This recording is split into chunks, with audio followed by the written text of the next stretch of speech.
If there is anything that needs to be satirized and remixed, it is Trump talking about massive dumps. And by the way, extra points, if you can sample Trump saying massive dumps and me talking about it in a song, please do it.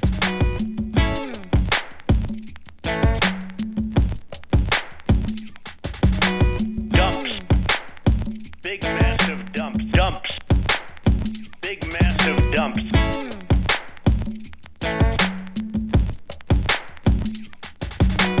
Dumps. Dumps. Dumps. Dump, dump, dumps. Dumps. Dump. Dumps. Dumps. Dumps. Dumps. Dump, dump, dumps. Dumps. Dump. Dump. Big massive dumps. Dumps. Dumps. Dumps. Sir, you just Dump, won. dump, dumps. Dumps. Dump. Dump. Big massive dumps. Donald Trump insisted multiple times that it was massive dumps that led him to lose the election, which is just on another level, on another level. Dumps. Dumps. Dumps. Sir, you just Dump, won. dump, dumps. Dumps. Dump. Dump. Big massive dumps. Dumps. Dumps. Dumps. Sir, you just Dump, won. dump, dumps. Dumps. Dump. Dump. Big massive dumps. You turn the faucet on in areas where there's tremendous amounts of water, where the water rushes out to sea because you could never handle it. People are flushing toilets 10 times, 15 times, as opposed to once. Quietly dripping. Dumps. Dumps. Dumps. Sir, you just Dump, won. dump, dumps. Dumps. Dump. Dump. Big massive dumps. Dumps. Dumps. Dumps. Dump, dump, dumps. Dumps. Dump. Dumps. what is going on here? What is going on here? It's just beyond parody. I mean, massive dumps cost him the election. What is going on here? What is going on here? It's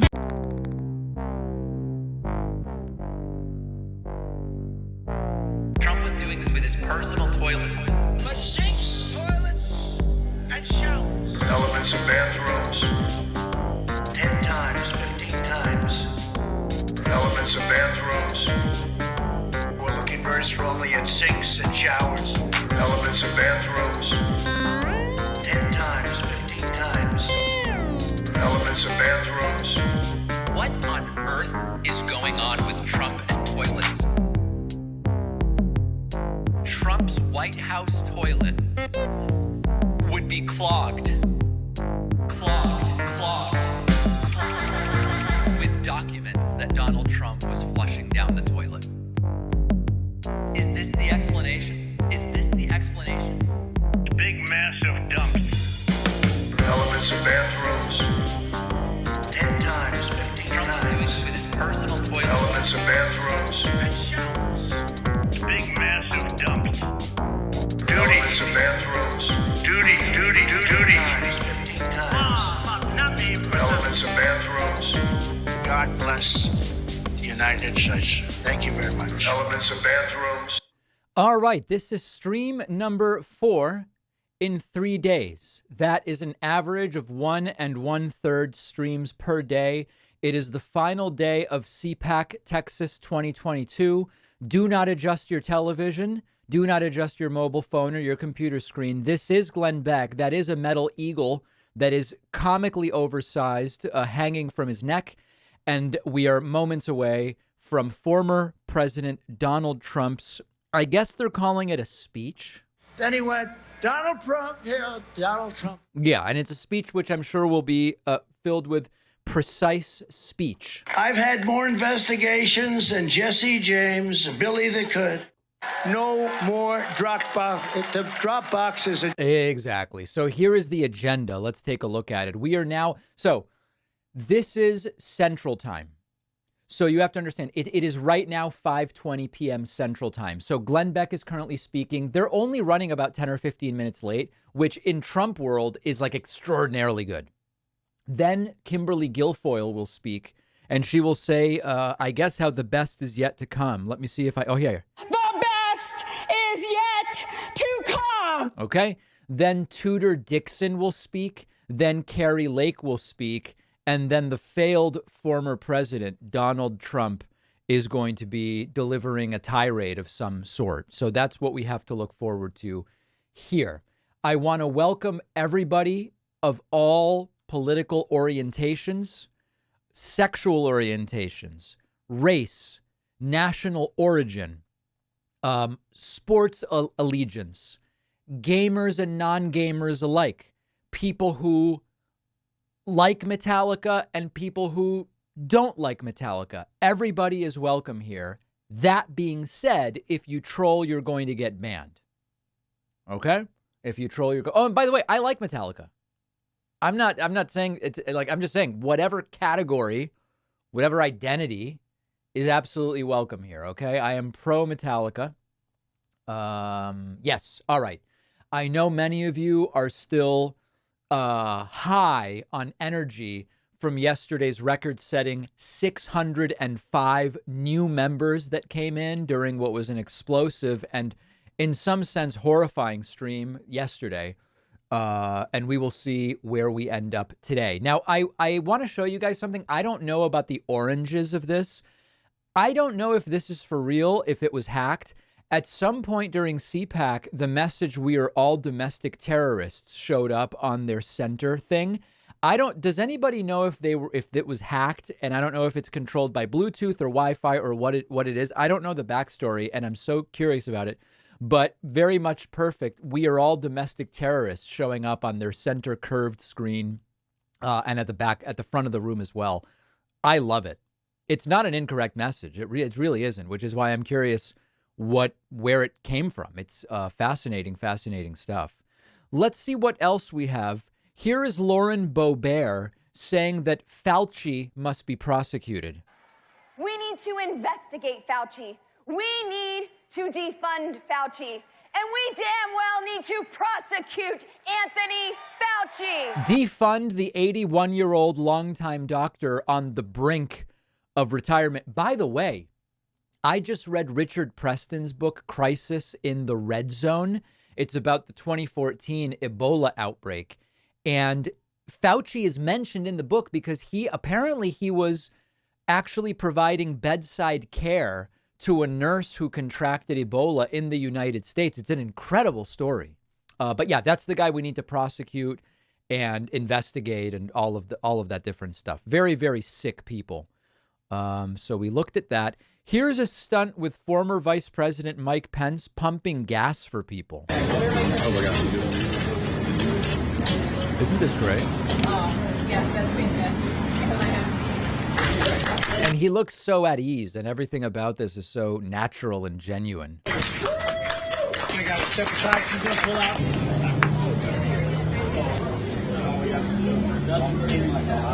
Isn't that great? Well, I can see it. It's going. Yeah. So quite a political stunt.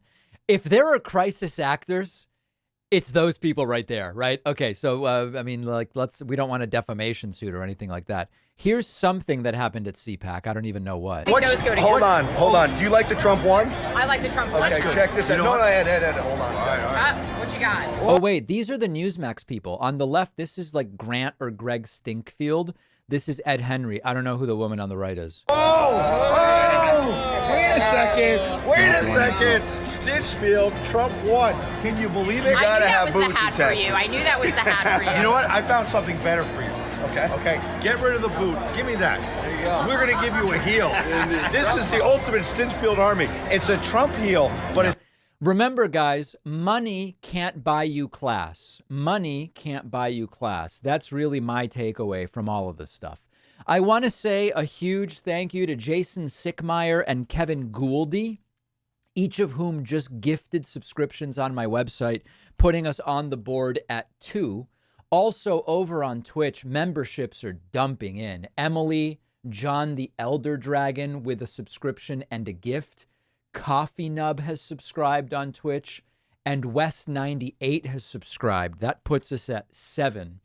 The record for gifted subscriptions on Twitch is now Skittle Stew and Skittle Stews alone. 603 gifted subscriptions on Twitch for Skittle Stew.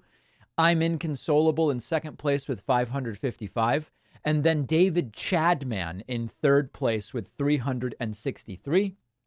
S. Prez is very close to getting into the bronze position. S. Prez is at 320 gifted subs. Another 43 would push S. Prez into third place. and knock David Chadman off of there. Fatty McBlunt's also signing up via Twitch. Number 8 today and says, let's go for 700 tonight. I don't know that will happen. Also, Lauren McRae helping us with a subscription on the website, joinpacman.com. All right, let me make sure my super chats are properly configured here. They appear to be.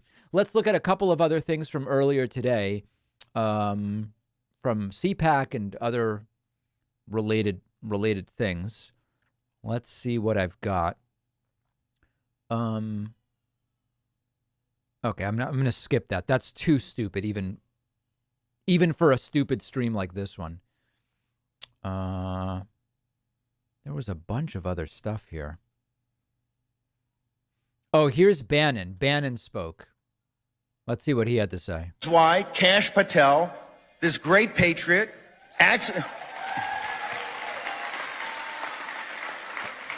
people think Kash is just a genius about counterterrorism and national security and everything like that, and he is, and he'll be the head of the CIA in the second term. Oh, God. But Kash understands the administrative state. This is more than a bureaucracy, right? This is an organic thing that's grown. It has its own. Do you think anybody in the audience has any clue what Steve Bannon is even talking about?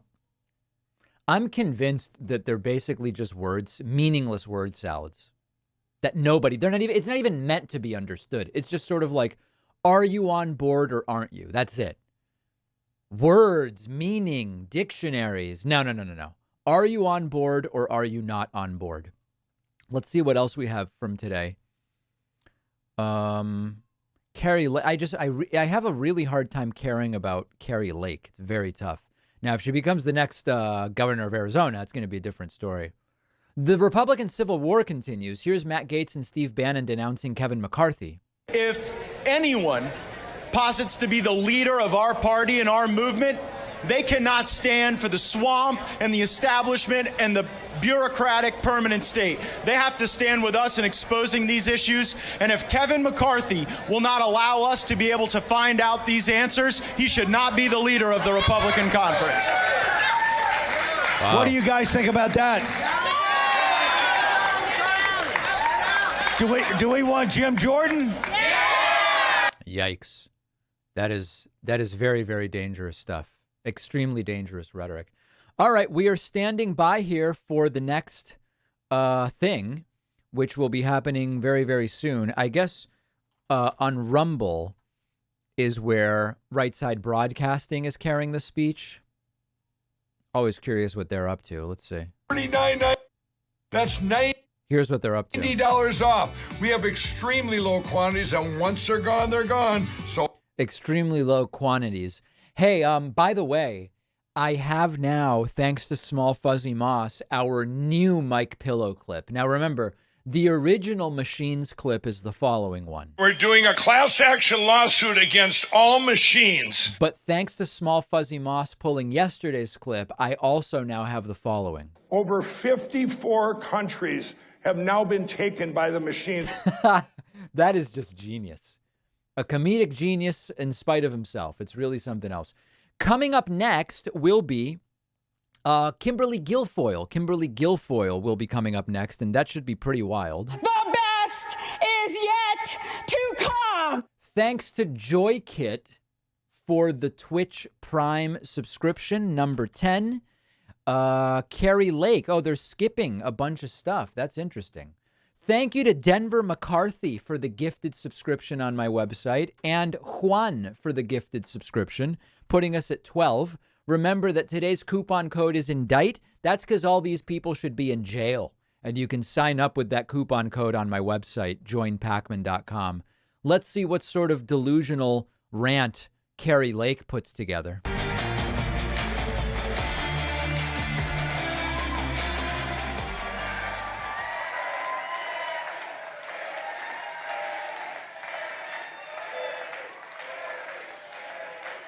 Wow, thank you so much. Crank it a little.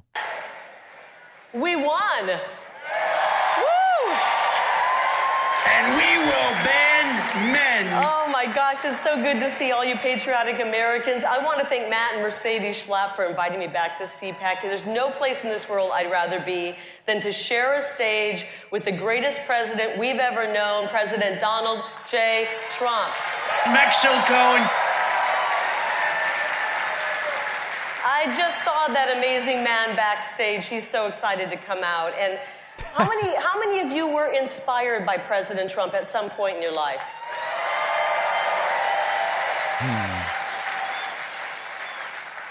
He inspired me. I would not be here without that man. I would not be on this stage. When I walked... Well, no, she used to be a Democrat. Didn't she come up with this whole new character just as a sycophant sort of act? To God, I had no idea that I would ever end up right here. I didn't know what was in store for me. I did not, I promise you this, I never imagined this. This is not what I thought I would be doing. We didn't either. I walked away and I truly handed my life over to God 100%. Ooh. 100%. I walked away and I put out a video to the people of Arizona explaining to them why I was no longer interested in working in a field that had become propaganda, the fake news back there. I didn't care what they paid me. I didn't care how much they were willing to throw at me. I was no longer willing to work for them. And this is literally beyond parody. People of this country. And we need more of them to walk away. So, an amazing thing happened. After I put that video out, the people of Arizona reached out to me and they asked me to run for office. They recruited me to run for office. And I agreed, but I didn't know how to run for office. I mean, how many of you would know how to run for office? So I called I'll never forget the day, I called the AZ GOP. I said, how do I run for office? What do I do? And with tears in their eyes, they said to me, sir, we'll help you. Hey, ladies, why don't you come over? And you know what? I've got a crazy idea. Bring a bottle of wine. I think you're going to need it. And come on over right now. Was this the drag queen event that she's been criticized as being a hypocrite over? Unpolitical people to run the most exciting campaign in the country. And we won.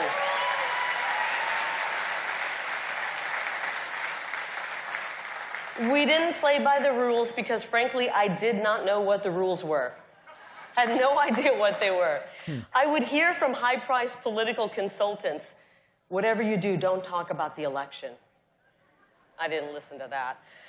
Then they would say, don't mention COVID shots and don't mention the masks. Don't talk about any of that.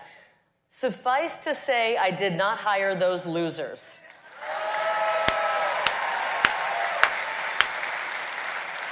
Wow. I ignored them. I ignored all of them. I did it my way, and I listened to the good people of Arizona.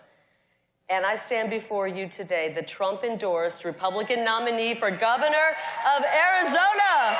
Woo!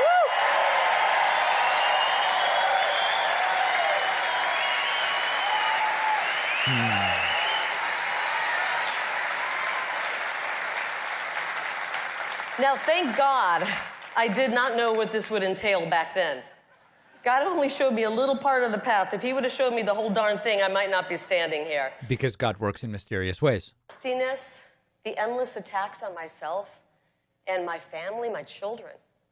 They would follow us. They'd follow my children. Take pictures of them. They'd park outside of our house. These people are evil bastards. You get them, Carrie. Just look at what they put President Trump and his family through There it is. For 7 years. You guys called it. He's got the globalists against him. He's got the fake news against him. He's got the left against him. And he's even got some people in our own party against him. We call them the rhinos. Now, listen, I feel for him because I actually got a taste of it myself. I actually kind of understand what it feels like to be President Trump. It's not fun. It's not fun at all. So one day I called him and I said, I don't know, being 6'3", 239 sounds pretty good. And he stopped me right there and he said, Carrie, don't stop. That means you are directly over the target.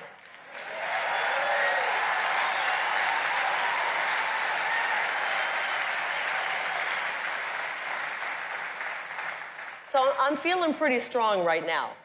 But they tell me what's about to come at me, it's about to get even worse, even more painful. And you know what I say to them? Bring it on. Bring it on. Okay.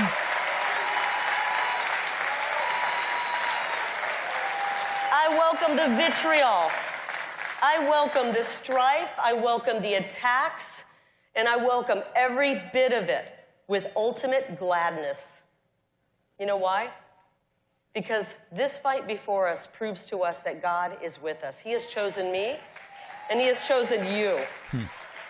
That wasn't my takeaway. For 1 second that God makes mistakes.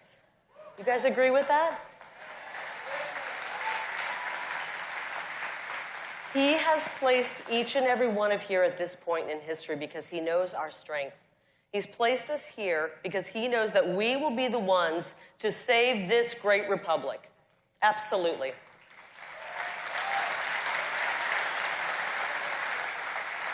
Now, this is where it's going to get a little difficult because I think we got to start welcoming people in. We got to welcome in, obviously, any patriot who loves this country, right? You're welcome into the movement. Maybe, I don't know. We're going to welcome the conservatives, but not just the conservatives. We've got to welcome in the independents. Lukewarm applause. And we need to welcome in any Democrat disillusioned with the dead-end ideas of the Democrat Party. Audience is very shaky on that.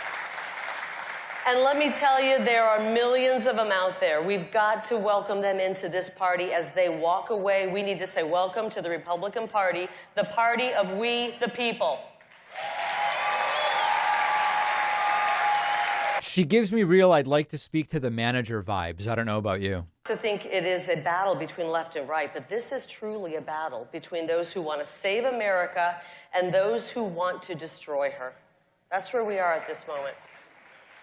My question to you is, are you in this fight with us? Are you ready to fight?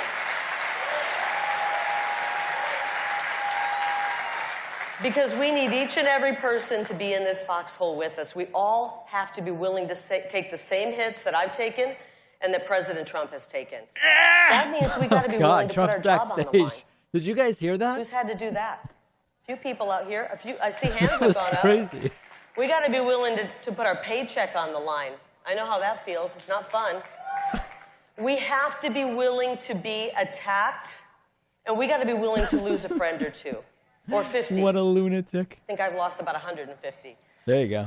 We have to be willing to be kicked off of Twitter. Oh, don't worry. You're getting kicked off that at our this founding rate. fathers lost a lot more than a Twitter Some of the disinformation just part of this speech would get her kicked off Twitter. They lost their fields. They lost their homes. Those were torched. She's basically saying we have to cancel ourselves to then portray ourselves as the victims to then win. Some of them even gave their lives fighting for this country. For them, America was just an idea. Right. For us, America has been a reality. And it is up to us to ensure that America does not become a memory. That's not happening anytime soon. This is our moment right now to prove to our ancestors that their struggles and losses were not done in vain. It is our moment to prove right now how much this country means to us. Right. And I'm willing to take that sacrifice. And I know that you in this room are willing to. What is she sacrificing again? My father was a history teacher, high school history teacher. And nobody looks back on history on those who were unscathed. They're not even remembered. It is only those of us who have the scars who will be remembered.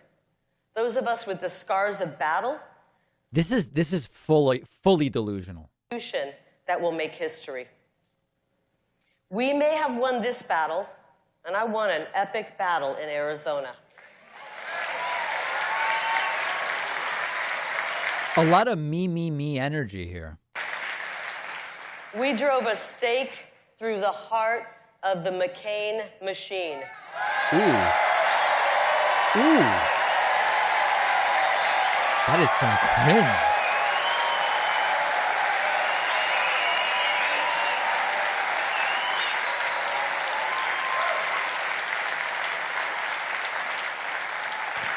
I felt like I had to wear garlic around my neck when I did that.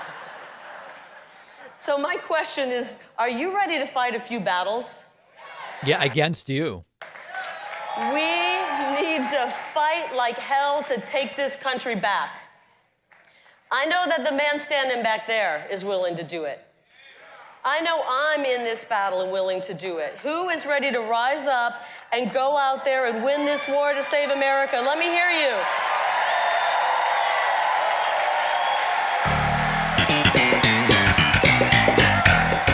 Thank you, CPAC. Thank you, Texas. And God bless Arizona, and God bless America. Thank you so much. Wow. A completely delusional speech. I mean, Trump might be able to outdo it, but completely delusional. Alex asks via Super Chat, David, what shows are you currently watching? Season 4 of Borgen. It's like a separate series almost because it's been 10 years since the first 3 seasons. I can't recommend Borgen more highly. It's sort of like the Danish House of Cards in a way. Let's say thank you to some people. Folks, we've got a goal of 100 and limited time to do it. Thank you to Fwasti, Leslie, Colorado Springs, Kiki's Deli, Weather Boxer, and Head Pats, putting us at 17. And then the following people signed up on my website. Well, Denver McCarthy gifting 6 memberships. That's it. Denver, thank you for the gifts. 6 memberships. Folks, remember, we are an independent program, and we do truly depend on your support. This is stream number 4 in 3 days. I have an extremely small favor to ask you. I need 11,000 votes. Give me a break. It's a legal favor, nothing like that. Head on over to joinpacman.com and get yourself a membership. You can use the coupon code INDICT. Here we go. Coupon code INDICT. And that does beautiful. Oh, hold on. I accidentally did my password, so I messed it up. Hold on. Here we go. Coupon code INDICT.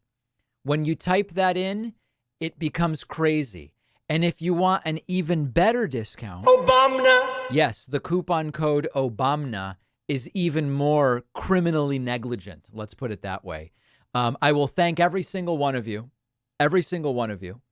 And I hope to hear from you soon and see your name soon. Other super chats I think I missed. Oh, by the way, yeah, we do an extra show every single day called The Bonus Show. Alex Jones hates The Bonus Show. I'm not even kidding. It's not like, oh, yeah, the bonus. No. He's attacked The Bonus Show before. Oh, The Bonus Show where you want to make money. Everybody else that makes money to fund themselves is bad. He even called it predatory. That is a frickin' predator right there. And he called me a loser. Pac-Man's a loser. If Alex Jones hates it that much, it's at least worth looking at. That's my case that I'm making for you today. Okay? All right. The Bonus Show may be canceled at the rate things are going. I understand. It's absolutely plausible. Donald Trump will be speaking momentarily. It is CPAC Texas 2022. It sounds to me like there's a little too much CPAC going on here. What's happening here?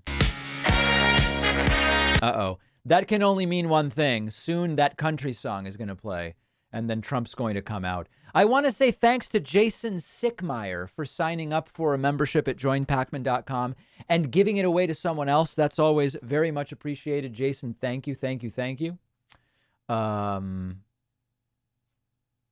Other streams coming up this week. Nothing specific, but there will be more streams. Rumor has it Alex Jones next is going to be defaming The Bonus Show. Yeah, I read the exact same thing. I don't think it'll be to the tune of 45 million, but maybe a couple. Thanks to Aaron Bowman, George Hansen, and Sean Tidrow, all of whom just signed up at joinpacman.com, putting us at 27. Thanks to Gamer Bathwater for signing up on my website. New member number 28. Thanks to the great Desiree DeLong gifting yet another membership on my website. Desiree's been gifting these things like they're penny candy, and we love it. Oh, look at this. Look at this introduction. Nation in decline. We are a failing nation. I got gas. Whoa. Fresh vegetables. Wow.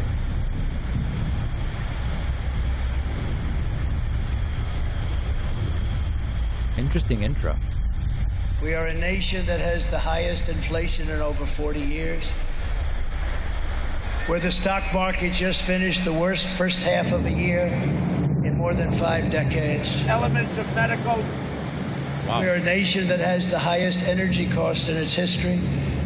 And we are no longer energy independent or energy dominant, which we were just 2 short years ago. We are a nation that is begging Venezuela and Saudi Arabia for oil. We are a nation that surrendered in Afghanistan, leaving behind dead soldiers, American citizens, and $85 billion. What a crappy montage.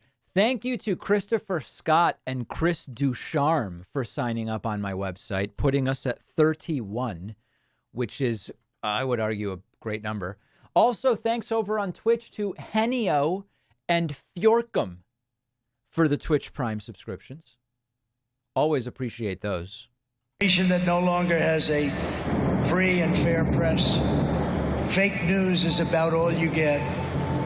We are a nation where free speech is no longer allowed, where crime is rampant like never before, where the... Was that real right there? That was weird.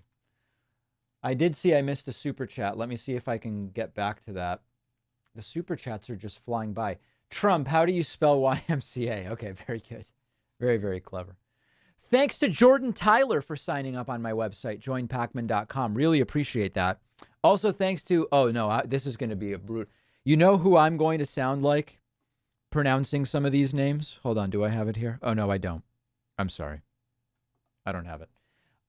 Jacob Dugenhoover? Oh, I am sorry, Jacob. I really appreciate your support, but I think I might have just butchered your name.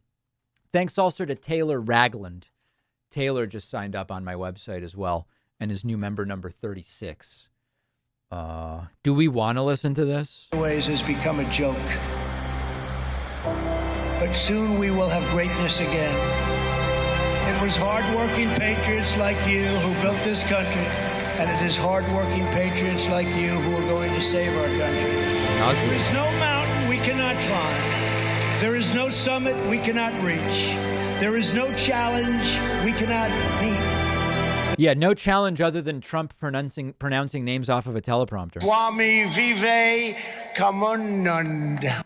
Sachin Tendulkar to Virat Kohli. Yeah. Never, ever back down. We will never let you down as long as we are confident and united. The tyrants we are fighting do not stand even a little chance. Because we are... Welcome, everybody, from DGG today over on Twitch, I presume. Great to see everybody. Thanks to Marsha Havens for signing up on my website. Very much appreciate that, Marsha. Thank you. Also, thanks to Denver McCarthy for gifting another subscription. Over on Twitch, 3 Mayors has just signed up. I believe that it was Kimberly Guilfoyle scheduled to speak, but maybe they will bring Trump on directly. Donald J. Trump. Oh, God. And I'm proud to be an American. Yep, there it is. So I guess they're skipping Guilfoyle. I don't know if Guilfoyle spoke earlier or not, but there it is. Remember, CPAC is the event at which Trump will often hug a flag in an act of senseless nationalism and very base pablum. Not sure whether he will do it tonight. Sinsu says if they keep up with this introduction, Trump won't have anything left to say when he gets on stage. Wouldn't that be great? I know. One of the great things that happens is when Trump comes out and there's too much song still to play, he awkwardly kind of looks around and doesn't know what to do. Let's hope that happens here. Across the plains, yeah, it's happening. It's happening right now. Shining sea. From Detroit down to Houston and New York to LA. He has to just sit there and listen to the song. Mr. Scott says, David, Sir, Trump forecast for tonight, sweaty with a chance of glitches. Got to wait for the whole song to play. Yeah, look at him just playing. It's super casual what's happening. An American, where at least I know I'm. This is really awkward. Don't forget the men who died, who gave that right to me, and I gladly. I've never seen it go on this long. Thanks to Ronald Larmondin and William McRell for signing up on my website. New members 40 and 41 today. Also, a big thank you to Danielle Dantzler, who just gifted a subscription on my website to a lucky recipient, incredibly lucky recipient. And it looks like we are slowly getting ready for Donald Trump to start speaking. Bummed that Trump is starting already, says Jason. Means my chances of hearing another Golden Whitney voicemail are slim to none. Yeah, yesterday it got really crazy with the Whitney voicemails. It was crazy. Next to you Still going. and defend her still today, 'cause there ain't no doubt. My God. Thank you to Jody Lynn Mayers for signing up at joinpacman.com with the coupon code OBAMNA.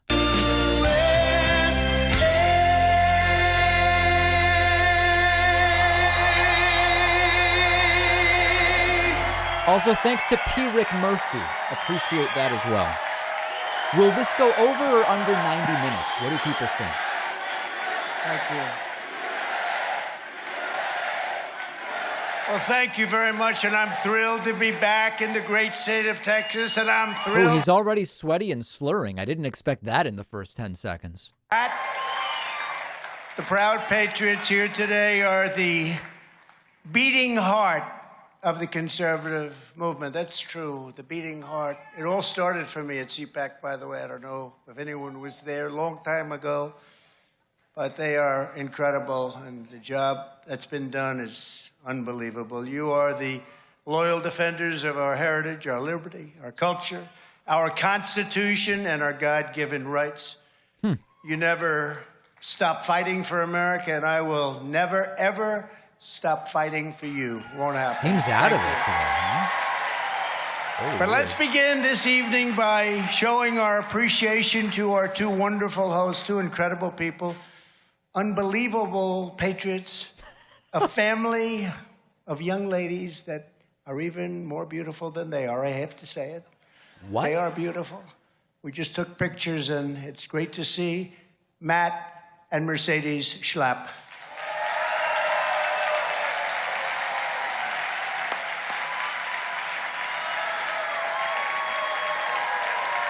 Isn't that great, guys? Great job. Great job. Really incredible. Thank you, Matt. Thanks, Mercedes. And let's also show our appreciation to everyone at the American Conservative Union who helps to put this event on. It's an incredible event, including all of the hardworking activists who dedicate their lives to preserving a thing called American freedom. They're incredible people. Thank you, everybody. We're also grateful to be joined by Representatives Ronnie Jackson, my doctor. Oh, no. Ronnie. Where's Ronnie? Horrible Where's delusional Ronnie? guy. Oh, he was the White House doctor. He was a great doctor, you know. He was an admiral. Yeah. A That's the guy who claimed Trump was 6'3", 239, which we all know is very much not true. Doesn't take a doctor to know that. And he sort of indicated doctor because he loved looking at my body. It was so strong and powerful. But he said, I'm the healthiest president that's ever lived. I was the healthiest. I said, I like this guy. I don't know who the hell he is at the time. I said, but I like. And he said, I'm going to run for Congress. And there were like 48 people running. I said, Ronnie, you've never done this before. You know, he was a great student at Annapolis, a great everything. Everything he did was great. But he said, I'm going to run. I said, well, let's get you into the runoff. You needed two out of 44. And he made it. And then I said, you know, now we're getting close, Ronnie, and let's get you by the rhino. And we got him by that rhino. And here he is. And he's great. The rest we is love history. you, Ronnie. Great job. Thank you. Another one who's a warrior, and he's a friend of mine, incredible man, Ralph Norman. Ralph, Congressman. Thank you, Ralph. Thank you. Ralph taught me a lesson. He was in a race, and it was so one-sided that everybody said, we don't have to vote for Ralph. We don't have to vote. He's going to win by a landslide. So maybe we'll just go out to dinner and then we'll go back. All right, people in the chat. Number one, will Trump tell the story about when he met with Abdul/Muhammad? Depending on, he'll call him Abdul or Muhammad. That's one story. Second thing, will Trump talk about teaching transgender? Right here. Thank you, Beth. Thank you, Beth. A man who's really courageous and a really great guy, and he loves Florida and he loves the country, Matt Gaetz. Oh, God. Oh. That's not someone you want to be supporting right now. He's always working, and he does indeed fight for all of us. For freedom is what he fights for. Lauren Boebert, I heard you speaking, Lauren. Wow. I heard you speaking. That was something. I said, who the hell is that out there? And it was Laura. Laura. And she had one of the greatest commercials. She said, yeah, anybody can enter my house. Then she takes out her gun, starts spinning it around. But he may not leave. When Trump talks about you, you must stand, as he will heap praise upon you. And I can say the same thing for Marjorie Taylor Greene, a real champion. Yikes.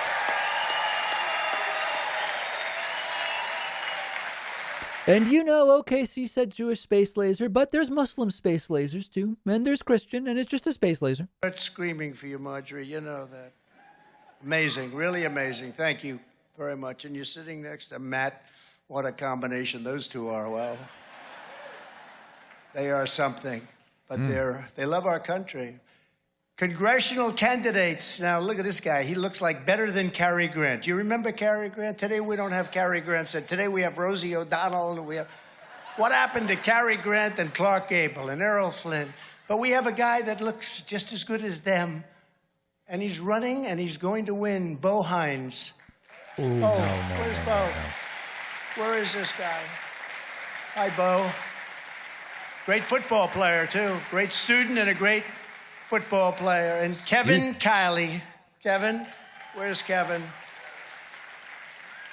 Great job, Kevin. A man who's one of the hottest politicians in our country. He's hot.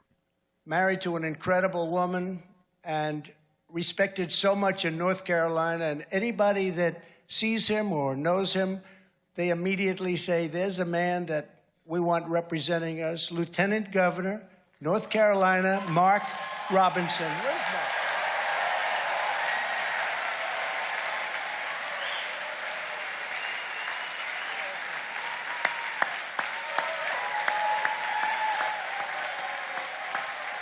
For people wondering, that's Trump's teleprompter there off to the side. Remember, Barack Obama was very, very bad for using a prompter, and here is Trump using a prompter. That really took this country by storm, not just the state, but took the country by storm.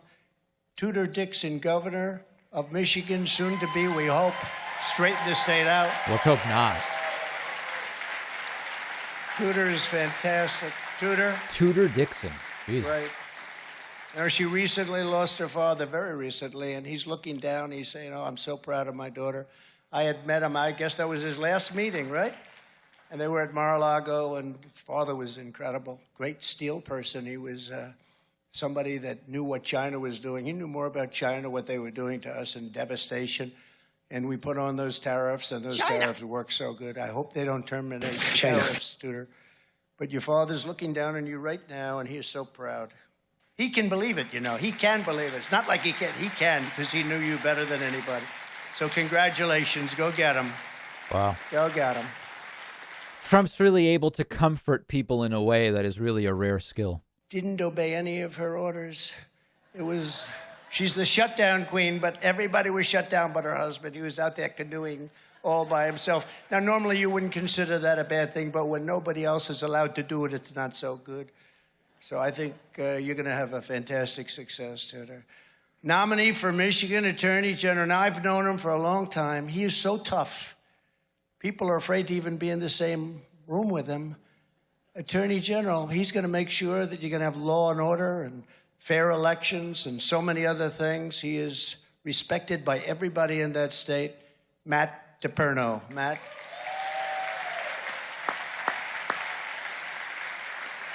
That's an important race. Mm-hmm. And a person who you just saw, one of the hottest politicians in this world, I think, at this moment, and I think it's going to be that way for a long time. She's incredible. I met her, and almost immediately I said, this one is incredible. I'll never forget, I was in Arizona, and a lot of people there, and I was introducing some of the folks, and everybody was bored stiff. I said, this place is dying. Common. And I'm introducing gubernatorial candidates, and it was like, I said, I got to get through this. This is very bad. There were a lot of candidates. And then I introduced this woman named Carrie Lake, and the place went crazy. Right? The place went crazy. Oh, there's Guilfoyle. See, there's Guilfoyle to the left of Carrie Lake, to our right, to Carrie Lake's left. And Brobert is right behind him. It's what a combination of people. An absolutely incredible governor, and she'll be looking at everything. They need a good governor out there. She's They gonna have look a at all of it rhino who strongly. didn't do the job. Not supposed to say that. That's not politically correct, but I'll say it anyway. You don't mind. So, Carrie, good luck out there, and we'll be out there. We'll do a couple of rallies. We'll get 45,000, 50,000 people. Remember when I get 50,000 and Biden couldn't fill up the 8 circles, and they said he won. Oh, you got to be kidding me. Couldn't fill up 8 circles, and he won. I don't think Carrie feels that way. I don't think a lot of people do. That state has such spirit. It's incredible. So congratulations. That's an unbelievable win. Thank you. Good. A friend of mine and somebody who was truly one of the best. He was so brave. He was so courageous. Ambassador Rick Grinnell. So brave. Dangerous guy. Very dangerous. He was great. Another one who's great. He's tough. He's smart. He knows what's happening. And he's really been a friend to this administration, to my administration. And when the other side saw him, and a lot of times he and Rick worked together. That was a duo. When I had a big problem, I'd send the both of them. The thing I wonder about is, like, imagine sitting through this and then you're there in person and you leave. Do people actually say, man, that was so great? Remember when Trump, like, said the people's names in the crowd? Or remember when Trump said you shouldn't be allowed to teach transgender? Man, that was just so great. Great job, Kesh. Thank you, and thank you, Rick. Chairman of the Japanese Conservative Union, Jay Aiba, and also Glenn Beck. Glenn Beck. Thank you very much. So I lost a great friend, and as you know, the Prime Minister, what a great gentleman he was, what a great man he was. We had an incredible relationship. There was nobody really like him, and the job he did for Japan. So he's right now on greener fairways. You know, he loved golf, and he could play golf, too. He was good, and we had a lot of fun together, but we made a lot of great deals. If Trump's eulogizing someone, you know it's going to get weird. It was incredible, and he is a man who will be greatly missed, greatly missed.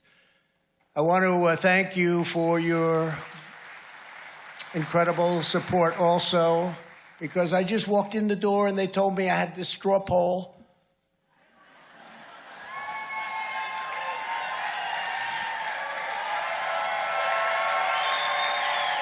What? No, I just come in, sir, you won the straw poll. I said, I better damn win that straw poll. But, sir. Now, and done by McLaughlin. You know, the McLaughlin brothers are fantastic pollsters, so it's an honor. And I guess we had 69% and 99% approval. Why couldn't I get 100? Why? 99. Wow. When was the last time somebody had a 99% approval? That's pretty good. Thank you, everyone. Oh, there's many countries where it's common. North Korea is one of them, you know. And second place was 24%, and then you had them down in 1, and most of them didn't get anything. And not that I want that to happen, of course, but it's okay if it does. And a very special thanks, and I do really appreciate that, Matt, because it's a very, it's Yeah, I do want to warn people.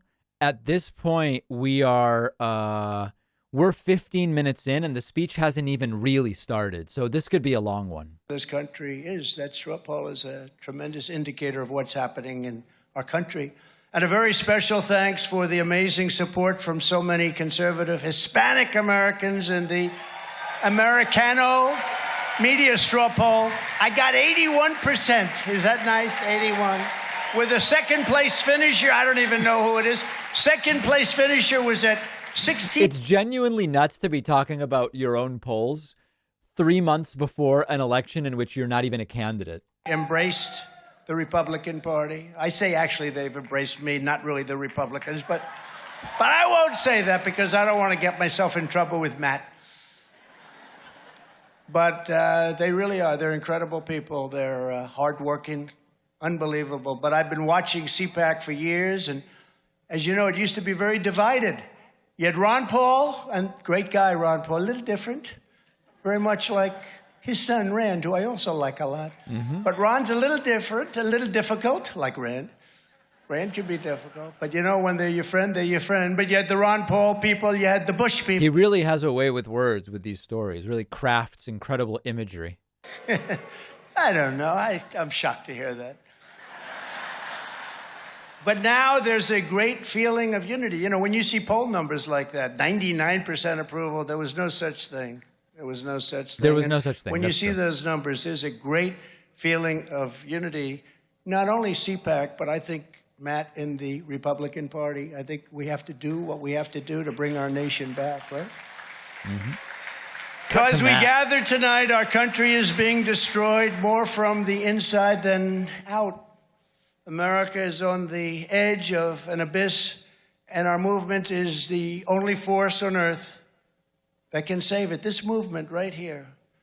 What we do in The really funny thing is, look at how much Trump criticizes people who use teleprompters. His speeches are this bad with a teleprompter. Imagine what a speech of his would be like without a teleprompter. Frankly, like never before, this is no time for complacency. We cannot be complacent. We have to seize this opportunity to deal with the radical left, socialist lunatics and fascists, and we have to hit them very, very hard. It has to be a crippling defeat because our country cannot take it. You remember when I was campaigning, and again, we did much better in the second election than we did in the first, by many millions of votes, much, much better. But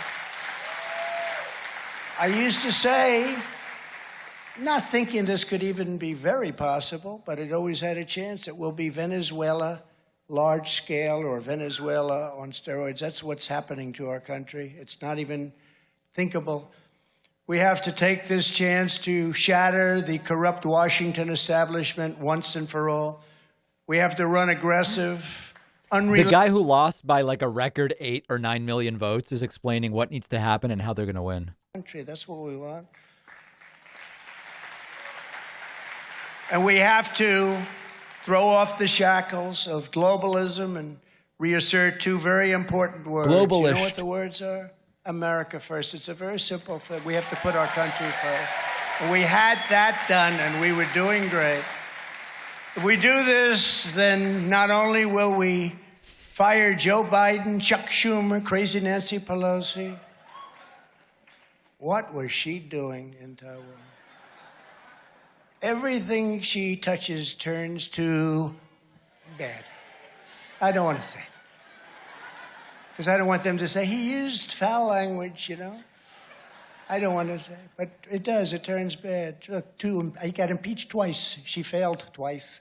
The woman brings chaos, and that's exactly what's happening. What's happened in China right now, what's happening in China and Taiwan with what's going on, she played right into their hands. China. Because now they have an excuse to do whatever they're doing. China. And I will tell you, it would have never, ever happened in a million years under Trump. I can tell you that.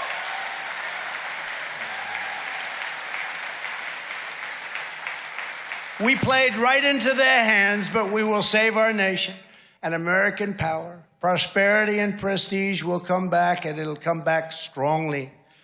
Victory cannot come a moment too soon. You could take the 5 worst presidents in American history and put them together, and they would not have done the damage that Joe Biden has done to our country in less than 2 years. It's true. The contrast between the Trump administration's amazing success and the Biden administration's breathtaking failure could not be more stark. Let's look at the facts.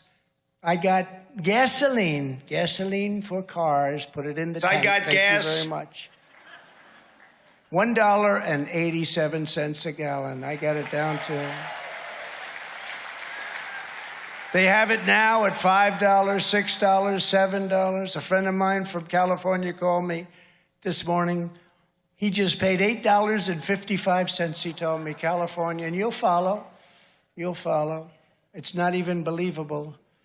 With the help of our great Texas oil and gas workers, we achieved American energy independence, and we were even national average just a hair over $4 a gallon. The size of Russia and Saudi Arabia combined. We were going to be energy dominant.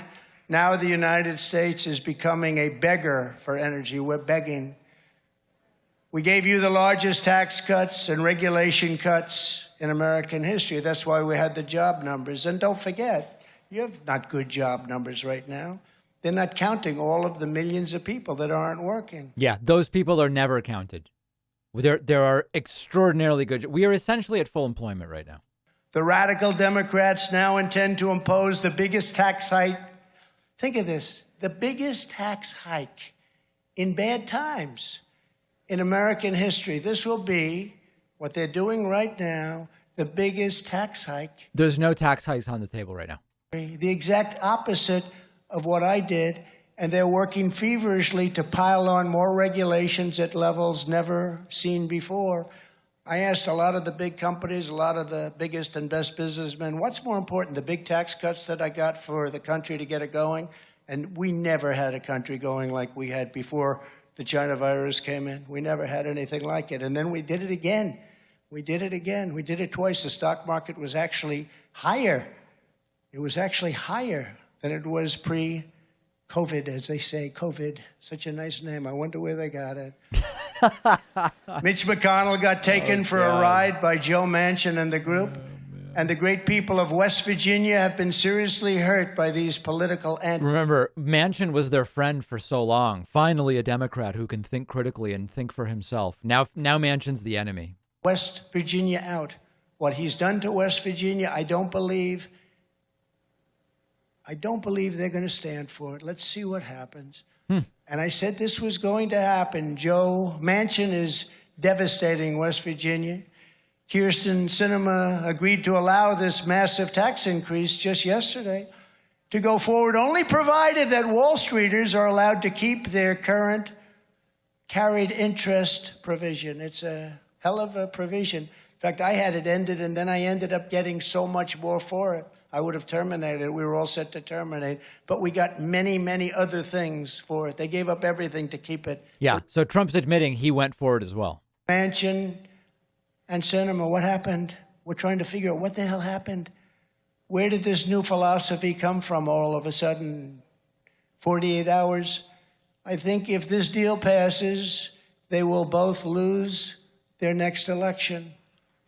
I don't believe think so. that. I don't think so. West Virginia and Arizona will not stand for what they did to them. And that includes the races that are being run right now. They're not going to take it. And I told the old broken crow, Mitch McConnell, that this was going to happen. No, I said it. I said it loud and clear. He should have never approved that fake infrastructure deal, never approved it. He approved that infrastructure deal for trillions of dollars, and 91% of it is Green New Deal nonsense. Ooh. There's only 8% to 9% that's actually for infrastructure. But he said, if we approve this one, they will never come back and ask for more. I said, yes, they will. And guess what? They're voting on it now. So maybe this speech can stop them, because when Manchin hears me say he's going to lose West Virginia, and I'll go down and campaign against him as hard as anybody can. All right, well, that'd be interesting. I'd cover that.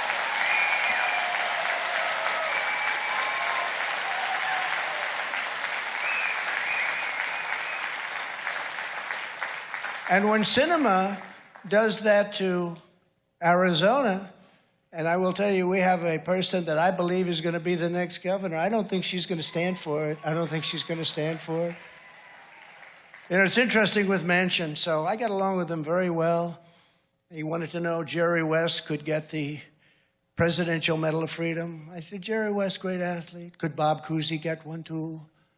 Yeah, Bob Cousy, great, right? Everybody agrees he's great. Love the Coos. But I got along with him fantastically well. Couldn't have been better. He called me all the time. We had a good relationship. And he said when the impeachment hoax started, I would never vote against you. You're a great president. I will never vote against you. And when we were counting up the numbers, which we won very easily, by the way, but when we were counting up the numbers, I say, one Democrat I know for sure will never vote against me on impeachment is Joe Manchin. So they're taking the votes, and he voted against me. I said, oh, he must have made a mistake. Perhaps he didn't know what they were doing.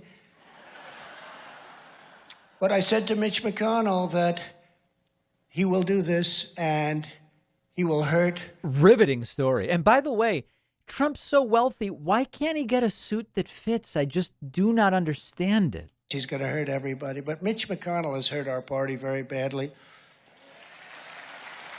Should have never happened. And I said it, and I said it publicly, when they approved that horrible infrastructure deal, and then they go and they do this. And they're not finished yet. You know, they still have a little time left. But McConnell is the most unpopular politician in the country, even more so than crazy Nancy Pelosi.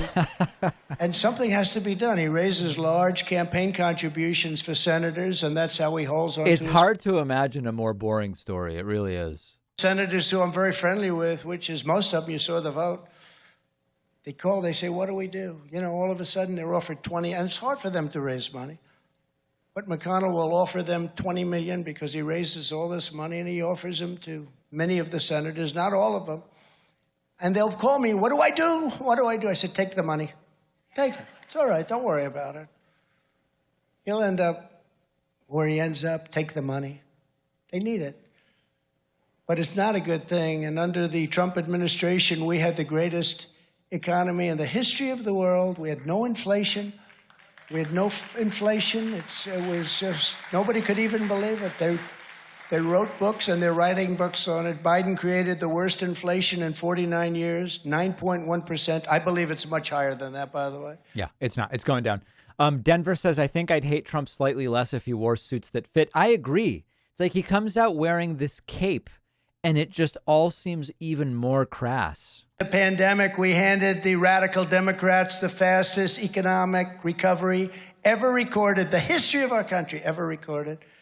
They've turned that into 2 straight quarters of negative economic growth, also known, despite their protestation to the contrary, as a recession. And just hope that the recession doesn't turn into a depression, because the way they're doing things, it could be a lot worse than a recession. And the labor force participation is the worst in many, many decades. It's shocking to me that anyone even tries that talking point. It's been debunked so many times. But look at the crowd he's speaking to. Of course, they fall for the labor force participation talking point. They had equipment, and they had rockets, and they had bombs that they had no idea if they even worked. They were so old. It's all new or newly renovated, and the power is greater than any power ever in the history of our country, but in the history of this world, and we just hope it never gets used. And we created a thing called Space Force. They smiled at it. Biden smiled at it. He seems to have almost no idea what he's even reading off of the prompter. The crowd not exactly into the speech. 9 years since Air Force has anything like that been done. 79 years. Air Force was the last one. Now it's Space Force. Remember the first day they laughed at it? Oh, Space Force. They thought they were going to end it. And the public went crazy because you people know much more than they do. They surrendered our strength and our everything, our dignity. and turned Afghanistan into the greatest humiliation our country has ever seen? Not the fact that we were leaving, because I was the one that got us down to a small number of soldiers, but we were going to leave with strength and with dignity, and we were going to keep Bagram, not for Afghanistan, but because China's nuclear plants are 1 hour away, where they make their nuclear weapons. Are we starting to get close to the Abdul story? We're in the world. Cost us billions of dollars many years ago. I was going to keep Bagram. And you know who's occupying Bagram right now? China. And the fake news doesn't want to mention it. China all the time. China. The way we left was a virtual surrender. When you leave, you don't take your soldiers out first. You take your soldiers out last. After the Americans get out, and you take your soldiers out after your equipment is taken out. And all of that was happening. This is the most incredible blunder, and the fake news doesn't want to write about it because that's bad for them. Look, you don't even hear about so many bad things. You don't ever hear about them anymore. We created the safest border in U.S. history by far. By far. And now it's the worst border ever in history. There's never been a border like it, and that includes, in my opinion, third world countries, because there's no third world country that would allow millions of people to pour in. They have no idea. Last month, 141 countries were represented, not just your three plus Mexico. 141 countries were represented with people that came in illegally. We're going to be paying a price for this for many years to come in terms of terrorism and crime. We ended catch and release. We deported record numbers of illegal alien gang members. And we built hundreds and hundreds of miles of... The border policy under Trump and Biden is almost identical, with the difference that Biden has reunited like 400 families that have been separated from kids. And I won all of those suits. And then we started and we did some job, and that gave us these incredible numbers that, frankly, everyone talks about today. And the number of people coming in, that's not 3 million or 4 million. In my opinion, it would be anywhere from 10 to 15 million people this year, 10 to 15 million people. We have no idea who the hell they are. I guess there must be like 100 million undocumented immigrants here by now. And most of that got finished, too. 3 weeks was all it would have taken, 3 weeks, and it would have been completed, the extradition that we added. Very much a lie. The border was the best ever. Think of it. It was the best ever. I went to Mexico, and I said to the president of Mexico, who I like a lot, he's a socialist, but I even like a couple of socialists in the world, about 3. Yeah. But they're mostly dictators. You're going to have to give us 28,000 troops to protect our border while we're building the wall. No, I cannot do that. No, but you have to. No, I cannot do that. And we started a negotiation. A woman from the State Department, good woman, she said, you won't ever get any of these things. I said to the Border Patrol, who's fantastic, by the way, give me your top 10 things. True. I said, give me your top 10 things that you want. And they gave me 10, and the woman... We should do a poll. Who's more bored by this speech? Trump as he gives it, or the audience? I get them all. Guaranteed. Guaranteed I get them all. And she's smart. She was a good woman, by the way, but she's been doing this for 25 years. She said, you won't get anything. And what happened is the top representative came in. We met in front of this woman and others. And I said, you're going to have to give us 28,000 troops. You're going to have to do a thing called remain in Mexico. In other words, people can no longer come into our country. You have to remain in Mexico. Hundreds of thousands of people remain in Mexico. And 8 other things, which were in many ways probably worse, right? Probably worse. And I remember he laughed at me. He said, we won't do this. He thought I was crazy. I said, no, you're going to do it. You will. You do. No, we won't do it. We will not do that. We're not going to give you troops free. We're not going to give you troops, and we're not going to give you remain in Mexico. Why would we do such a thing? I keep turning up the audio, by the way. I've got it boosted like 400%, and Trump keeps speaking more and more quietly. He's barely audible. We'll have a 25% tariff on it.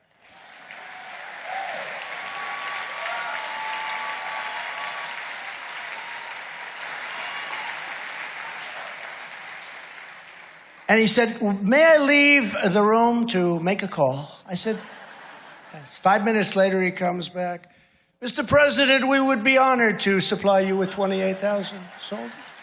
We would be honored to accept hundreds of thousands of people all over Mexico and remain in Mexico until we check them out. It was pretty amazing. We got all 10 things. It took about 5 minutes. It took longer to create the piece of paper that he had to sign than it did to win the negotiation. But we don't do that too much. You know, we have a big advantage over China, but people don't know it. We have an advantage over Russia, big, but we don't know it. Nobody knows it. They don't know how to use it if they did know it. If no one knows something, does it really get known? They've turned it into a nightmare so quickly. The election was rigged and stolen, and now our country is being systematically destroyed. Here we go. That got him riled.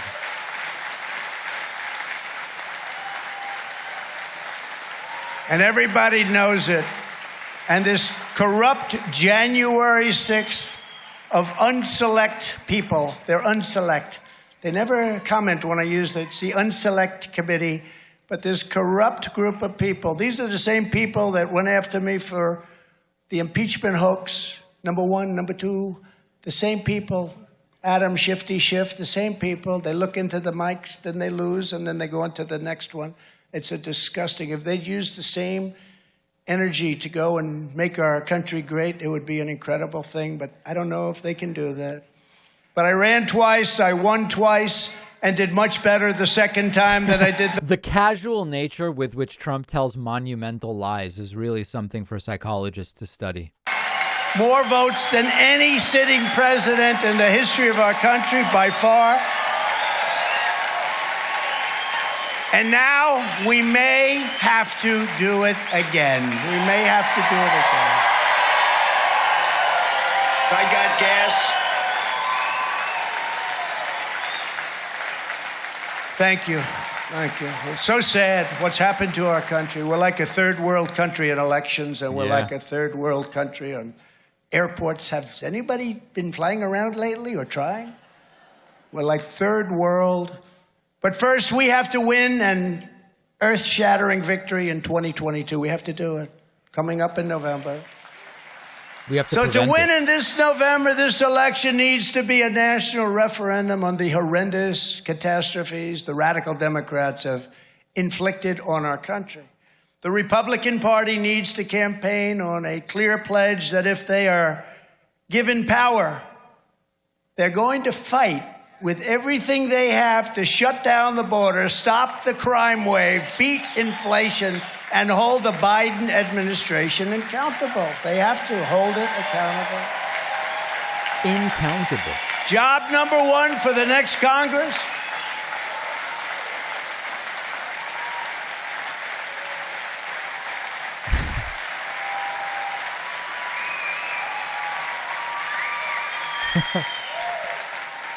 Thank you very much.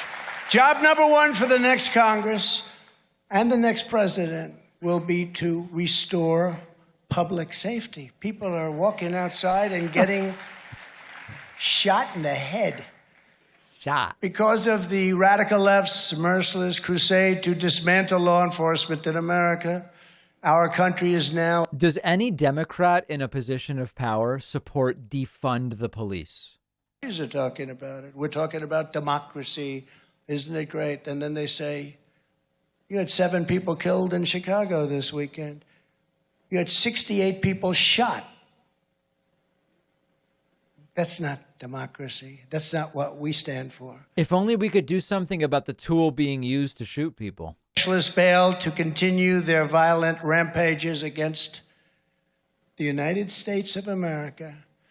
Entire communities are being torn to shreds with stabbings, shootings, stranglings, rapes, and murders. On that little piece we showed you, did you see the man with the knife in the back? Did anybody see that? I looked at it. I didn't notice it the first time, and I looked at it tonight. I'm getting ready to come on. A knife right in somebody's back. The streets of our Democrat-run cities are drenched with the blood of innocent victims. Gun battles rage between bloodthirsty street gangs. Bullets tear into crowds at random, killing wonderful, beautiful little children that never even had a chance. They're struck and they're killed, and carjackers lay in wait like predators, hunting their prey. They want that car, they're going to take that car. In California, people are leaving the trunks of their cars open so criminals don't smash the windows when they try to rob their valuables. They leave the trunk open so that they don't break the car and break the back of the car when they try and steal the tire and whatever in the trunk. So they just leave it open, take it, but please don't destroy my car. In Los Angeles, burglars are stalking people back to their homes to clean out the entire house at gunpoint. They follow them.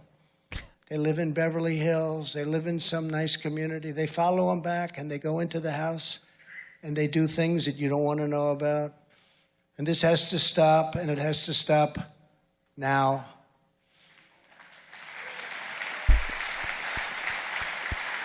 Man, the crowd is We are dead. going to make America great again, but we have to make America safe again first. It's time for leaders who have the courage to say what needs to be said and do what needs to be done. Has to happen. It has to be happen. That's why when I see Tudor, when I see Kerry, when I see the people that are running, these people are not going to play games. They want to bring our country back. They're going to bring our country back.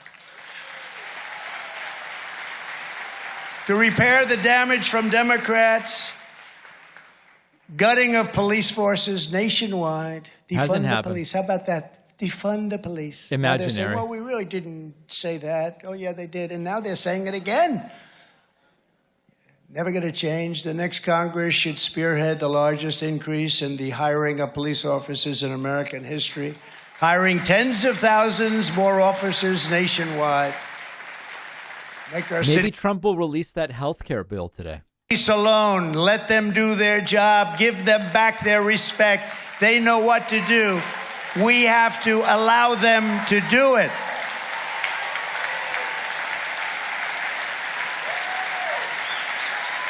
Look at this crowd. Wow. Horrible. You know, when I came out here a little while ago, I have a consultant, and he's a very nice person. He's a rhino.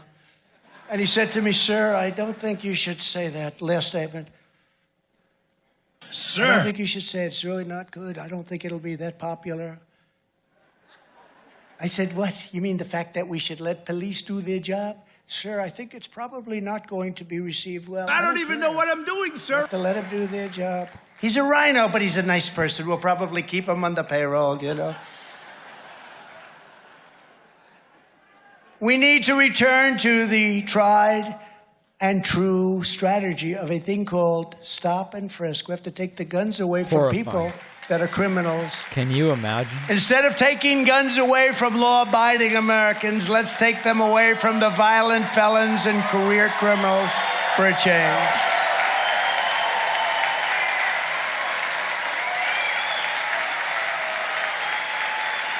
Obviously, they wouldn't allow guns into this speech. That would be very dangerous. We need a no-holds-barred national campaign to dismantle organized crimes. These are street crimes. Organized crime today is on the streets, and this administration doesn't want to talk about that crime. They want to talk about what they think are other crimes, and many people say they're not crimes.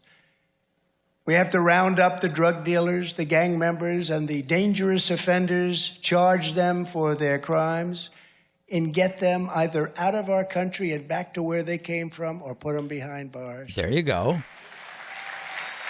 If you look at countries throughout the world, there's another thing. Please don't say it, sir. Please, sir. I've been doing this for 30 years, sir. Sir, you're on the cover of Time magazine. The list of wins is not too good. Please don't say it, sir. If you look at countries throughout the world, the only ones that don't have a drug problem are those that institute the death penalty for drug dealers. That's it. Oh, here we go. This is Trump's new shiny object. Death penalty for drug dealers. He'll often say each drug dealer kills 500 people. Let's see if he says it. When I was in China, and until the plague came in, I had a very good relationship with President Xi. We made a great trade deal for our manufacturers and farmers. But after the plague, I don't even talk about that deal. Too much damage done. But I had a great relationship with President Xi of China. Strong man. China. You could go all over Hollywood. You couldn't get an actor to play the role of President Xi. He's a great guy in many respects, but he's not too in love with our country. I can tell you that. But I said very innocently, do you have a drug problem? First time I met. And he looked at me like, what kind of a stupid question is that? No, I said, President, do you have a drug problem in China? No, I don't have it. Why would we have a drug problem? I said, well, what do you do? Oh, quick trial. Quick trial. I said, what's a quick trial? Quick trial is they bring drug dealers quickly to trial, and if they're guilty, it's immediate execution. Now, it sounds horrible. Sounds horrible. It does, sounds horrible, but every drug dealer in this country, they say on average, will kill at least 500 people. Some people think it's much higher than that. It's absurd. So you would stop it. And I believe if you... You would have to be a moron to believe that. Traffickers. I believe that drug dealing would go down 50% on day one. 50%. Day I really one. believe that. I think it goes down the day you institute it. Yep. I'll tell you one thing, if I'm a drug dealer, I'm going to say, no thanks, I'm going someplace else. And so are other people. In Singapore, you see what's going on in Singapore? Very rich society, very powerful on drugs. They have no drug problem whatsoever. A lot of money, plenty of money to buy drugs. They have no drug problem. They have the death penalty for drug dealers. Other countries likewise. We form blue ribbon committees where we put our great First Lady, Melania. She's in charge. And she says to me, sir. We have a blue ribbon committee headed by the First Lady and very nice people, fine people, dilettantes, socialites. If they ever met a real killer drug dealer, they ever met El Chapo or any of these people. That's funny, actually. I think that would be the end of them. They'd say, I'm not doing this anymore. But we have blue ribbon committees headed up by great people that really are well-meaning. And and I will tell you, our First Lady did a good job. She worked hard. And we got drugs down 19%. That's great. But you know what that is? That's like nothing. And today it's worse than it's ever been because the border's so open that not only people are coming through, and bad ones, criminals, they're emptying their jails into our country, but drugs are coming into our country at a level that we've never seen before. Fentanyl coming in from China. You know, I was with Xi and I said, listen, you can't send fentanyl, you can't do it. They were really cutting down. They were really cutting down. Things were going really well. And then this tragedy happened in November, 2 years ago. A tragedy. It was a tragedy for our country what happened because of what's gone on. All they had to do was leave everything in place. This place was going so good, and they couldn't help themselves. What a sad thing. But when I see these blue ribbon committees, it's just, and everyone wants to get on. Could I get on the blue ribbon committee, says the local architect? Yeah, but they don't know what's happening here. No, you need the death penalty for drug dealers. Drugs will go down immediately by 50% and probably more. But you have to mean it, and you have to mean it. That's crazy. And when you look at China and other places, they don't have a problem. If they had that problem, they wouldn't be doing what they're doing right now.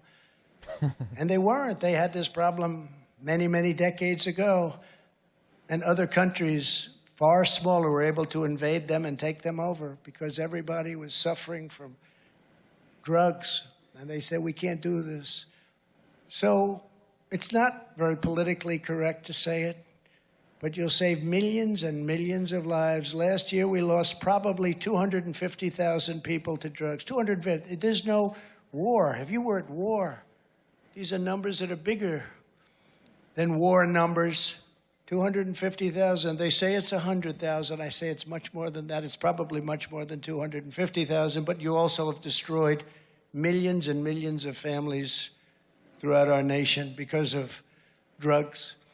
In places where there is a true breakdown of the rule of law, such as the most dangerous neighborhoods in Chicago, the next president should use every power at his disposal to restore order.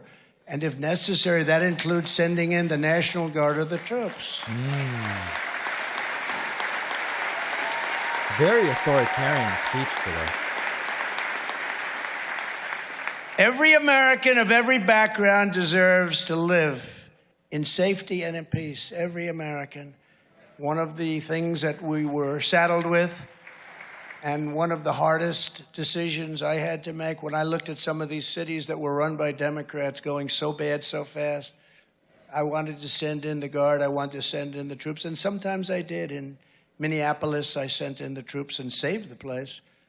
I was getting ready to send them in Seattle when, if you look at, I guess it was Antifa, took over a big portion. You don't read about that too much. Nothing happened to those people, or very little. I think nothing. But they took over a big portion of Seattle. The troops were ready to go in, and they heard that. All of a sudden, they decided to leave. Thank you very much for leaving. But, you know, the president is not supposed to be doing that. The president is supposed to do it at the request of the governor. Well, when the governor was a Democrat, or the mayors are Democrats, they don't want any help under any circumstances. Very much like on January 6th, where I offered Nancy Pelosi and the mayor of D.C. from 10 to 20,000 troops. There is no evidence that he made such a request nor such an offer. No evidence whatsoever has been found of that. See it. And they turned it down. And if they didn't turn it down, and Kash Patel is a witness, right? I think I can say you're a witness. But we have many other witnesses to that. From 10 to 20,000, they turned it down. And had they not turned it down, you wouldn't have had January 6th as we know it. But the president is not supposed to be sending in it at will. I think the next time, either we're going for a very quick change or we're sending them in, because we're not going to let Chicago, New York, Los Angeles, Portland is, they don't even, when the storefronts, they don't even use new storefronts. You know what they do? They just put up wooden barricades now for stores, for the few. Anybody know what on earth this guy is talking about? That have destroyed that place, that city. It's also time to take back our streets and public spaces from the homeless and the drug addicted and the dangerously deranged. Because no civilized society can allow this depravity and squalor to continue. You can't let this happen. Places like San Francisco, the backyard of Nancy Pelosi. She, by the way, has a big wall around her house. You know that, right? But it's so bad. It's gotten so bad. People are leaving. Nobody wants to have office space there. Who would want to have an office space when you're walking through a lot of people that are unfortunate and, in many cases, very sick, mentally ill? It's actually dangerous to walk into your office. If liberals think that it's somehow compassionate, then you're going to have to let them invite the homeless to camp in their backyards, in their homes, and ruin their property and attack their families and use drugs where their children are trying to play. And all of a sudden, that'll stop very quickly. The only way you're going to remove the homeless encampments and reclaim our downtowns is to open up large parcels, large tracts of relatively inexpensive land on the outer skirts of the various cities. Oh, the tent and bring stuff. in medical professionals, psychiatrists, psychologists, and drug rehab specialists, and create tent cities. You have there you go. They have tents right now. They're living in tents. Move with holes the homeless into tent cities. You don't have time to build buildings. You can do that later, but you have to get the people off the street. We have to bring back, For all the talk about how Democrats are going to put people in camps, Trump's openly suggesting it. With Obama, at least you had to like sort of read between the lines. Trump's like, no, we would make a tent camp and send all the homeless people there. Their lives back and then come back to where they want to be. And we'll bring a lot of them back They will come back. But right now, nobody's coming back. You have no medical help. You have no nothing. It's so dangerous, those streets. Los Angeles is so bad. San Francisco, every city that's run by Democrats, so bad. We want them to succeed. We want people to succeed. But they cannot be allowed to turn every sidewalk and public park into their personal campground. It's so dangerous. As everyone here in Texas knows firsthand, there is another horrific disaster we must confront if we want to restore safety in our country. At long last, we must stop the invasion at our southern border. It's an invasion. Our country is being invaded.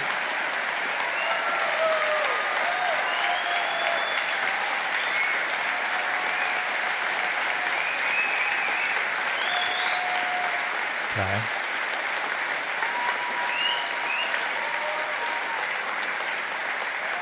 Our country's being invaded just like a military force was pouring in. Just last month, an illegal alien here in Texas was indicted for the cold-blooded murders of 4 elderly women throughout the state, and he's been accused of links to the deaths of at least 24 people. 24 people. Perhaps the deadliest serial killer in Texas history. They're now saying he could be the deadliest serial killer. He's an illegal alien. Earlier this year, an illegal alien fugitive with a prior arrest for aggravated assault and many other arrests viciously shot and killed a Harris County police officer at a traffic stop. No reason whatsoever. None. And in New Mexico last year, an illegal alien criminal out of jail on unsecured bond was charged with decapitating a man, mutilating his body, and kicking his head around like a soccer ball all over the public park. Think of this. Animals. Never forget, every death at the hands of a criminal, illegal alien, is entirely preventable. This is all preventable. Understand that many such instances happened while Trump was president, too. We remember Kate standing in San Francisco with her father. We remember that. A man who came in 5 times at least and shot beautiful Kate dead. Republicans in Congress must make clear that on their watch, not a single penny of taxpayer money will go to funding Joe Biden's open border agenda. It's a sick agenda. It's a sick agenda. Makes no sense. And some things make sense. You know, I understand the other side. You always have to understand the other side. I understand the other side. Open borders. Nobody has open borders. It makes no sense. You know, we fight. We don't either. And spend billions and billions and even trillions of dollars defending the borders of countries that are 7,000 miles away, but they don't want to spend any money to defend our border. Makes no sense, does it? Next year, we have to use the purse strings to send a message to every would-be illegal alien all over the world. If you break into our country illegally, you will be caught. We will detain you, and we will quickly send you back to the place from which you came or put you in prison immediately.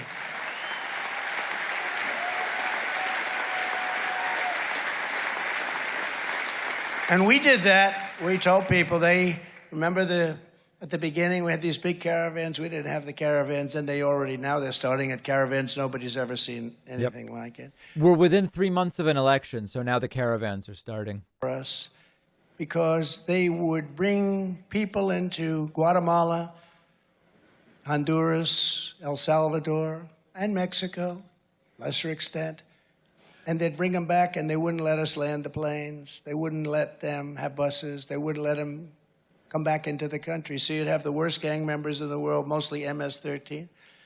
And if they came from Honduras, we couldn't get them back. And I had some incredible people in my office, Border Patrol people, guys like also Tom Holman and Mark Morgan.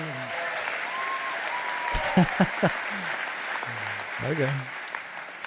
So many others. These are great people. These are brave people. But they'd be in and they'd say to me, tell me, we can't bring them back, sir, because the country won't allow. I said, really, why won't they allow? They won't allow. They don't want MS-13 back in their country. They force them out. They put them into caravans. They force them out. And why wouldn't they? How smart. I mean, you don't have to be. They don't want them in their country. So what happens is I said, all right, good. How much money do we pay those three countries? Sir, we pay them $750 million a year. It's a lot of money. Sir. Peanuts compared to what we pay to some, but $750 million. I say, that's all right. Put out a notice immediately that we're stopping payment. We're not going to pay anymore. And Trump knows about that. Not paying people. They said, sir, I don't think it'll work. We tried everything. That's why we kept him here, because we couldn't get him out. That's all right. You let them know we're not going to pay any more money to them. The following morning, I got calls from the three presidents of the country. President, there seems to be a problem. Our funds have been cut off. Yeah, they've been cut off because you wouldn't allow these people back that you probably pushed into our country because you didn't want them, because they were criminals and they were in jail in many cases. You got to take them back. Oh, President, this was just a minor misunderstanding. We would love to have MS-13 come back into our country. And they took them back, and we couldn't get them out of here fast enough, I will tell you.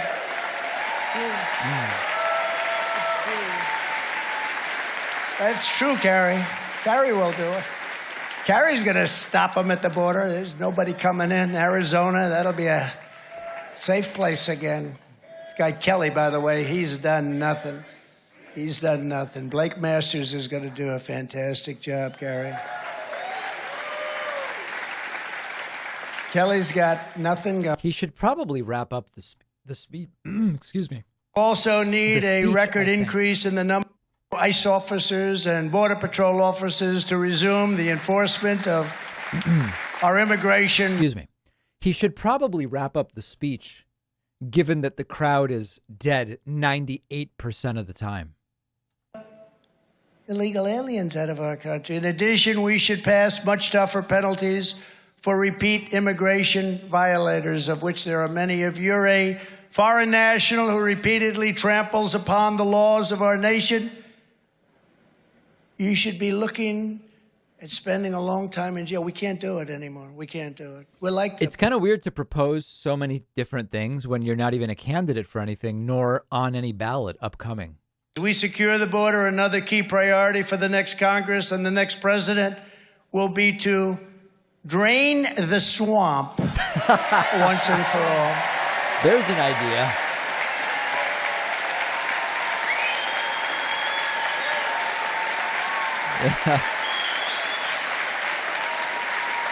To remove rogue bureaucrats and root out the deep state, Congress should pass groundbreaking reform. Deep state. Empowering the president to ensure that any federal employee who is corrupt, incompetent, or unnecessary for the job can be told, you're fired. You ever hear that? You're fired. Yeah, fired.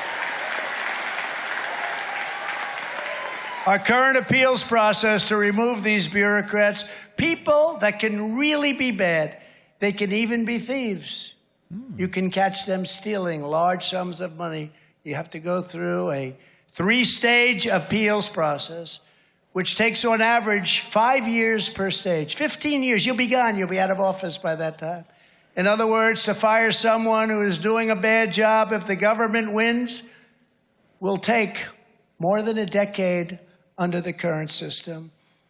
Almost all politicians won't start that process because they'll be gone and they know it.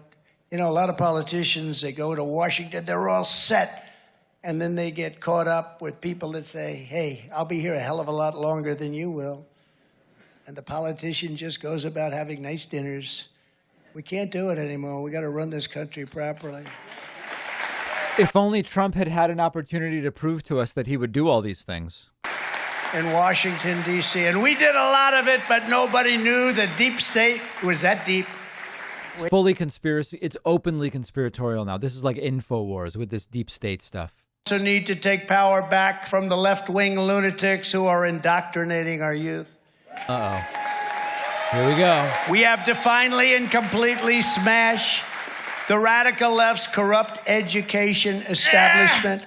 The current system is sick. It's no sick. teaching transgender. We have the lowest scores almost in the world, and we spend more per pupil than any other nation. School prayer is banned, but drag shows are allowed to permeate the whole place. It's okay. You can't teach the Bible, but you can teach children that America is evil and that men are able to get pregnant. Whatever it takes, conservatives must liberate America's children from the captivity of these Marxist teachers' unions. That's what they are. Where do they come from? Marxism. There's a topic Trump knows about. Yeah, where do they come from? We need to defend parents' rights. Think of this. I gave a talk a few days ago, and I was talking about defending parents' rights, and I just said, it says parents' rights. I said, can you imagine we are going to defend parents' rights. Did you ever think 10 years ago, 5 years ago, that we would be fighting for parents' rights? What's more basic than parents' rights, especially parents' rights over their children? We're trying to defend parents' rights. It's so crazy. Across the country, we need to implement strict prohibitions on teaching inappropriate racial, sexual, and political material to America's school children in any form whatsoever. And we will ban And if federal men. bureaucrats are going to push this radicalism, we should abolish the Department of Education. Oh, what a doofus. Yeah. You really got him, sir. How many people in the room do you think know what the Department of Education does?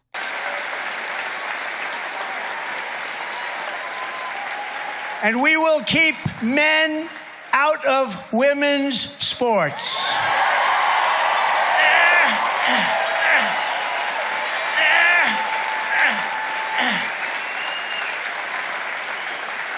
That's another one. And by the way, we have a great person here. Where's our beautiful, great swimmer? Gaines, where's Gaines? Come up here. Will you please come up? Oh, no. Come up. This is going to be a wildly transphobic few minutes, is my prediction.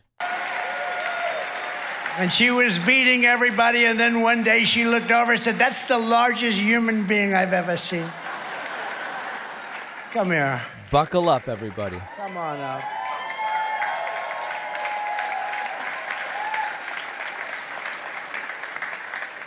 She's been so brave, because a lot of people say you can't talk about it. They told me, please don't mention that, sir. It's not politically correct.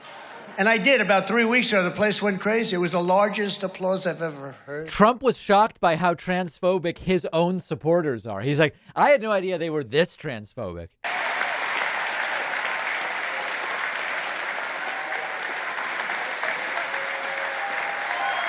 Please say something about swimming against that big evil person.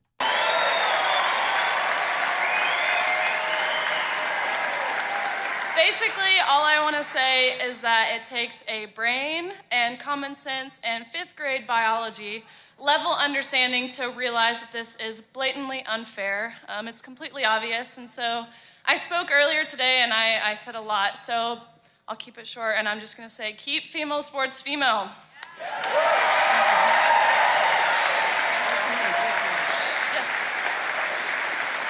Just to show you how ridiculous it is.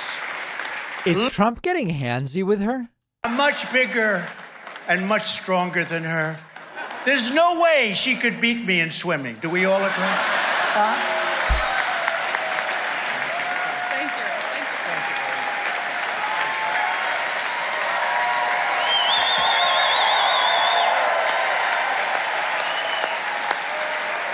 What the Now, I'd have hell? a little trouble.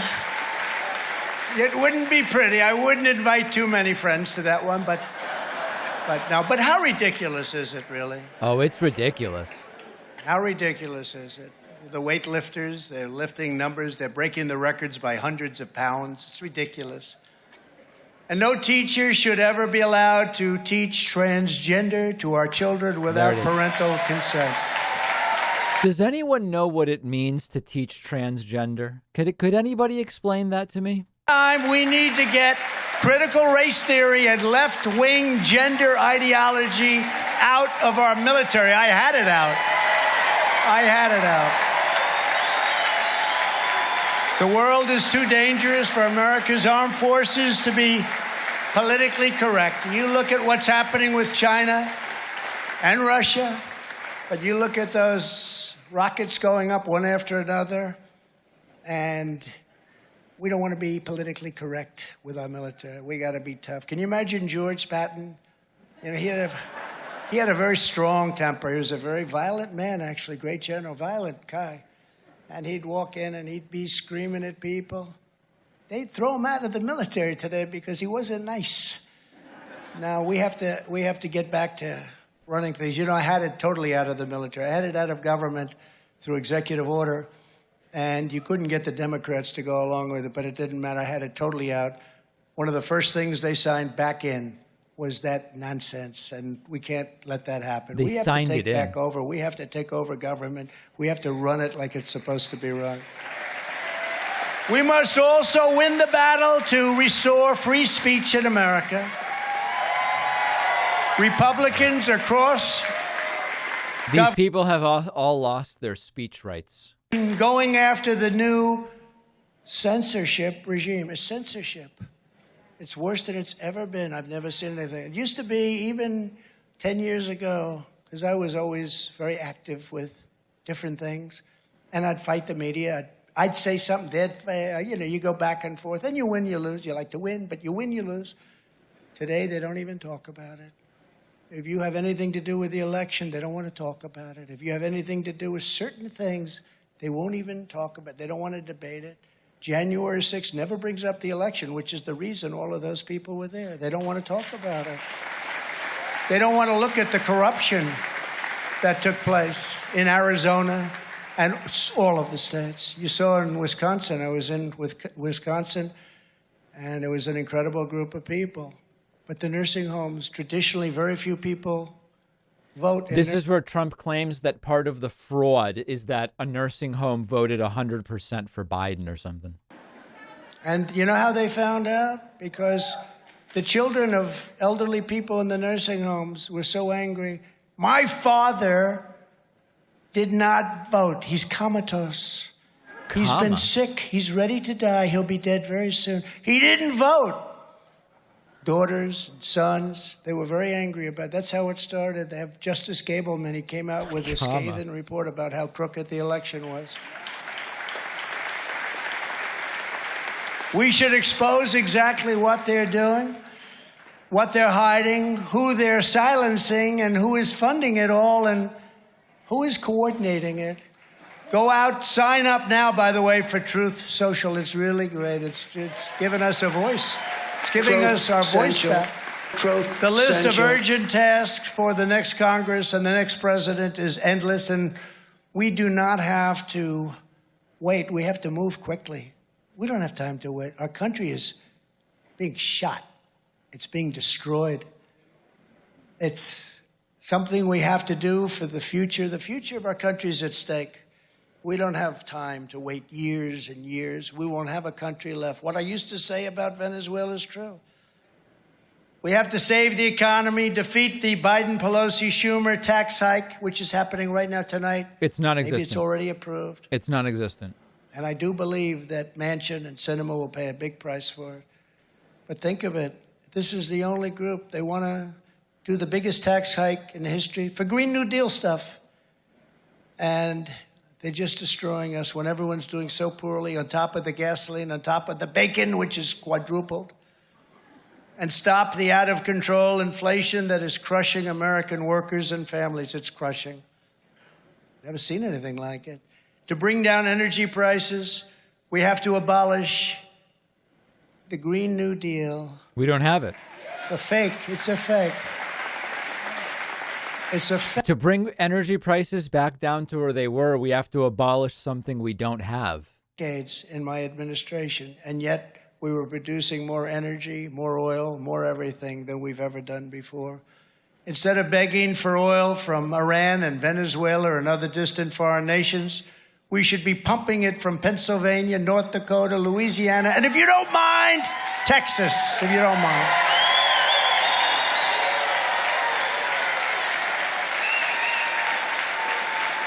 We should once again require able-bodied single adults to go back to work or train for a job in order to receive welfare and taxpayer-funded benefits. There you go. There's a nice idea. We need the workers. We have to eliminate all remaining COVID mandates and lockdowns. Are there any lockdowns?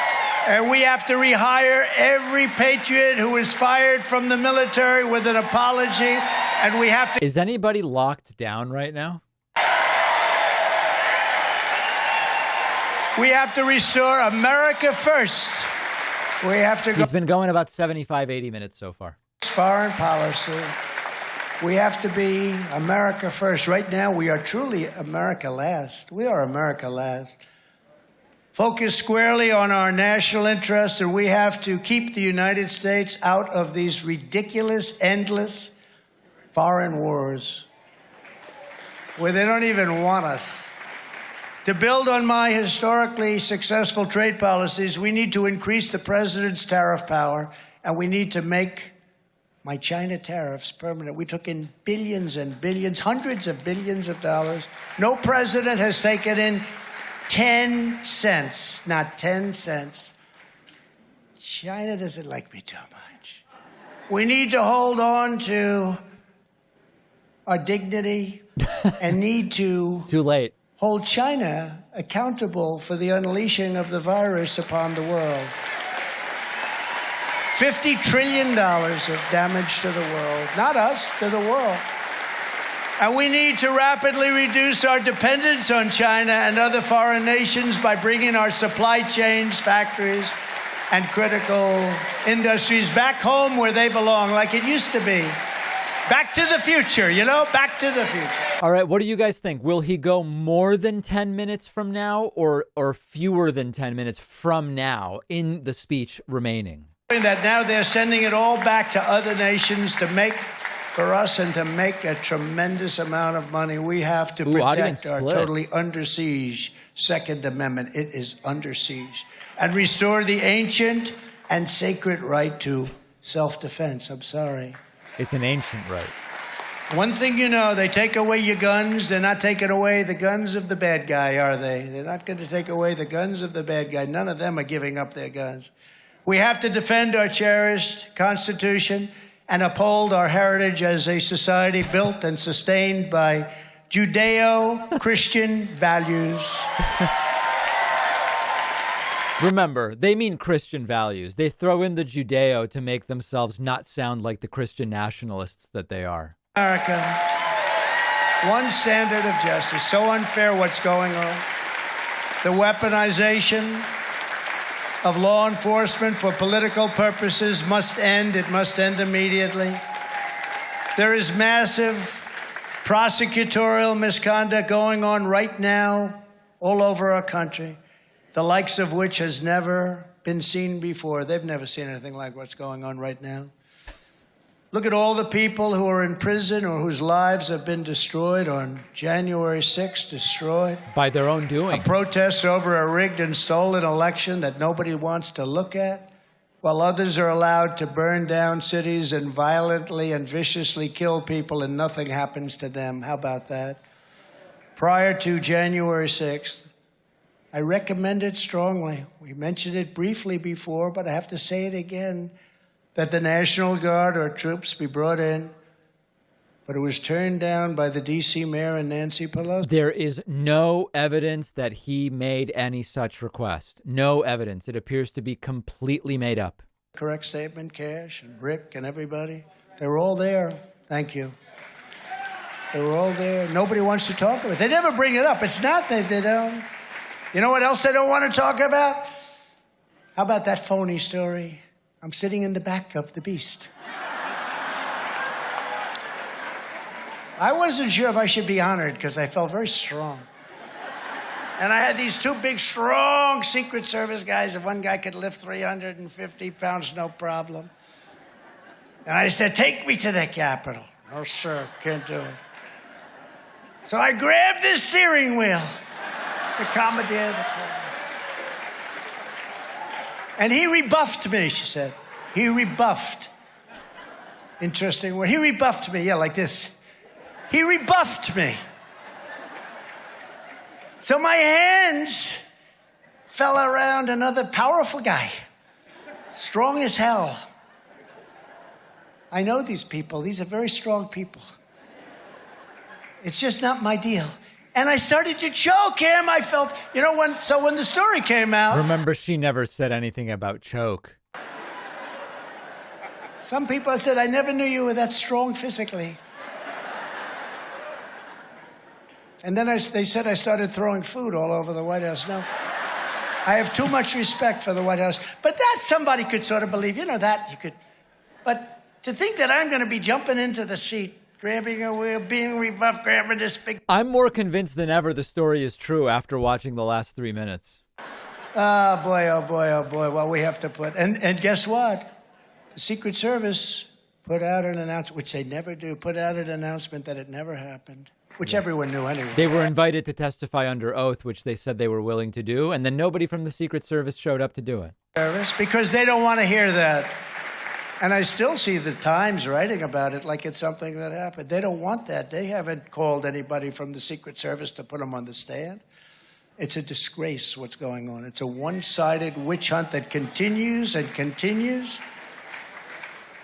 As another example, the sting that they did involving Gretchen Whitmer was fake. Just like those who instigated January 6th. It was a fake deal.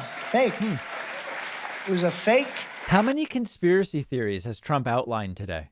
Gretchen Whitmer was in less danger than the people sitting in this room right now, it seems to me. And you look to see what happened, and trials are going on all over the place. And I guess a lot of people, too, are being exonerated, aren't they? Huh? They're being exonerated. Finally, everywhere we have the chance, we must pass critical election integrity reforms, including universal voter ID. They don't want a voter ID. They don't want voter ID under no... It's truly becoming the speech that will never end. Let me see how long it's been going now. There's only one reason they don't want voter ID, because they want to cheat. They don't want citizenship confirmation. We're on minute 83. Citizenship. We want everybody to come in and vote. Think of it, those two things. No more fake drop boxes. You see the drop boxes in one case, 100% of the vote went to Joe Biden, 100%. That's not true. And you saw 2,000 mules. I hope everybody saw it.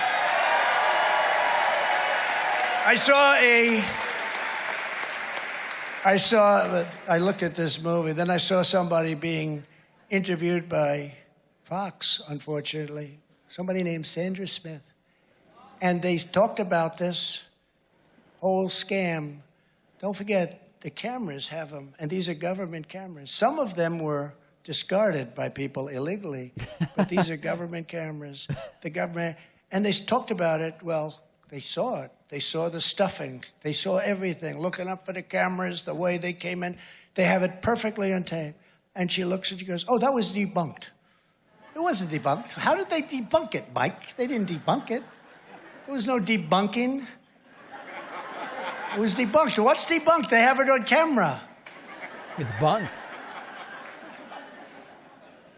Well, the woman in Georgia that took the massive number of ballots from under the dress of the table, right? And now government's apologizing to her. Oh, how could she have been so big, massive dump? It's very interesting. That one's a very interesting one because, remember they said there was a water main break. A water main break, everybody out. They don't talk about the real facts. Dump. Everybody out. Got to get out. They all run out. Then a short time later, a small group comes back in. They go right for the table. They don't go back to the machine where they were, which would be more normal. They go right for the table. The dress, they lift that dress up. They grab group of ballots, thousands of them, putting them in again and again. They call them dumps. And then they said nothing happened. Bill Barr didn't want to be impeached. He didn't want to be impeached. How do you not get impeached? Nothing happened. I thought the election was fine. The rather respected Bill McSwain, you know, the respected U.S. attorney from Pennsylvania, McSwain, called me, wanted my endorsement because he was running for governor. I said, I wouldn't endorse you for dog catcher because you didn't. And I didn't like saying this. They treated him like a dog. Because you didn't do what you should have done, which is go into the election for it. Sir, I wasn't allowed to. Why? Bill Barr wouldn't let me. I said, put it in writing. He did. He wrote me a letter. I put the letter up, but they don't want to print the letter. A very strong letter that Bill Barr would not let him look into. Strong. Corruption fraud. In Philadelphia, one of the most dishonest election places in the country. In Detroit, the single most dishonest, they found nothing wrong. It's a shame, but we want no private money pouring into local election offices anymore. Think of this Zuckerberg. He put in $417 million, Matt. $417 million. And Matt knows because he was involved in Nevada. Matt wasn't really, you know, he was sort of on the edge. Matt knows about crimes. He's committing them regularly. Looking at Nevada, he said, this is the most corrupt thing I've ever seen. But we had a Democrat judge. He refused to even look at the case. The case was ironclad. He looked. This case is over. It's a shame what's happening to our country. A shame. Our goal should be same-day voting with only paper ballots. Yeah. Trump voted early from Florida into Florida by mail.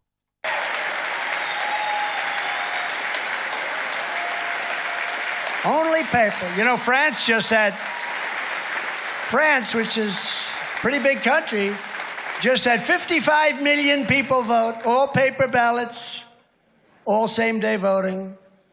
By 10 o'clock in the evening, the election was over. And the person that lost didn't go around complaining. It's on to the next one. I think that has more to do with the fact that we have 50 different state election systems than anything else. That could happen to our country.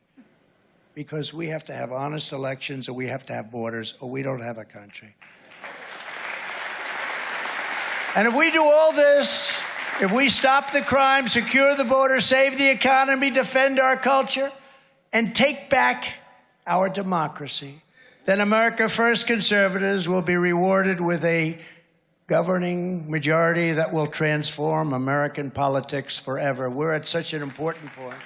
The radical left will be banished into political oblivion.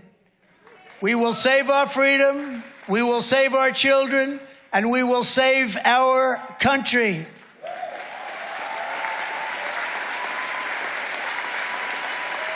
But the task will not be easy. Together, we are standing up against some of the most menacing forces, entrenched interests, and vicious opponents our people and our country has ever seen. A friend of mine recently said that I was the most persecuted person in the history of our country. And then I thought about it. And I said, I didn't have time to think much because I'm always being persecuted. And I felt, you know, he may very well be right. What a terrible thing. We had, think of it, a Russia scam. I'm the biggest victim. That was covered religiously by the fake news media, even though they knew it was a fake. They knew it was fake. They knew earlier than anybody. It turned out to be a concocted fairy tale made up by crooked Hillary Clinton, the Democrats, a sleazeball writer named Christopher Steele, and a coordinated effort. This could only happen to me with, of all places, you know who coordinated? Russia! They were the ones that were involved with the Russia hoax on me.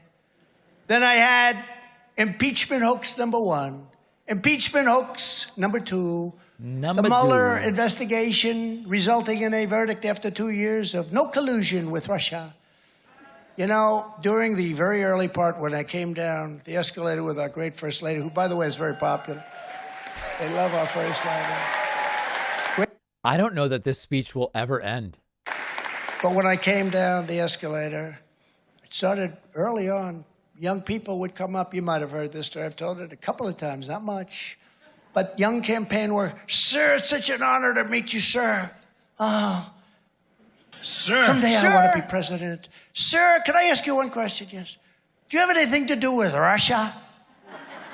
I'd say, that's a strange question from this kid. Then a month later, somebody else would come up, sir, it's an honor to meet you. Sir, do you have anything at all or any knowledge of anything that happened with you in Russia? No. And I was so innocent. You know, it was so crazy that I didn't even take it seriously. But after about the 5th time this happened, sir, do you have anything to do with Russia? I said, what the hell is going on with We are beyond 90 minutes now. phony story? It was a concocted story. And it really started as a way to shift blame for the fact that Hillary Clinton and the Democrats lost the election. But then it got carried away, and the press loved it, and it kept going and going. But I tell this story with a very heavy heart because I have a son who's a very good guy, Don. Very, very good guy. He's a good kid. He's a good person. Sometimes he comes across a little rough, but you know what? He's just a good person. And think of this. Adam Shifty Schiff and these people, they made up this hoax. They knew it was a hoax. And I saw him at the microphones one day saying, Donald Trump Jr., the son of the President of the United States, will soon be going to jail for what he did with Russia. Think of this. He's saying that my son, my beautiful son, my child, is going to go to jail. And he knew it was a hoax. Wants to put my son, destroy my son, and he knew Do it. we think Trump knows the names of all his kids? These are evil people. These are sick people. Think of them. Right? Kimberly? Right? Who has been through anything like this? Certainly no politician and definitely no president. All of this while I was doing so much as president, including creating the most secure border in American history, record tax and regulation cuts, $1.87 gasoline, no inflation, low interest rates, record growth in real wages, record growth in our economy, beating China and Russia and everybody else, rebuilding our entire military.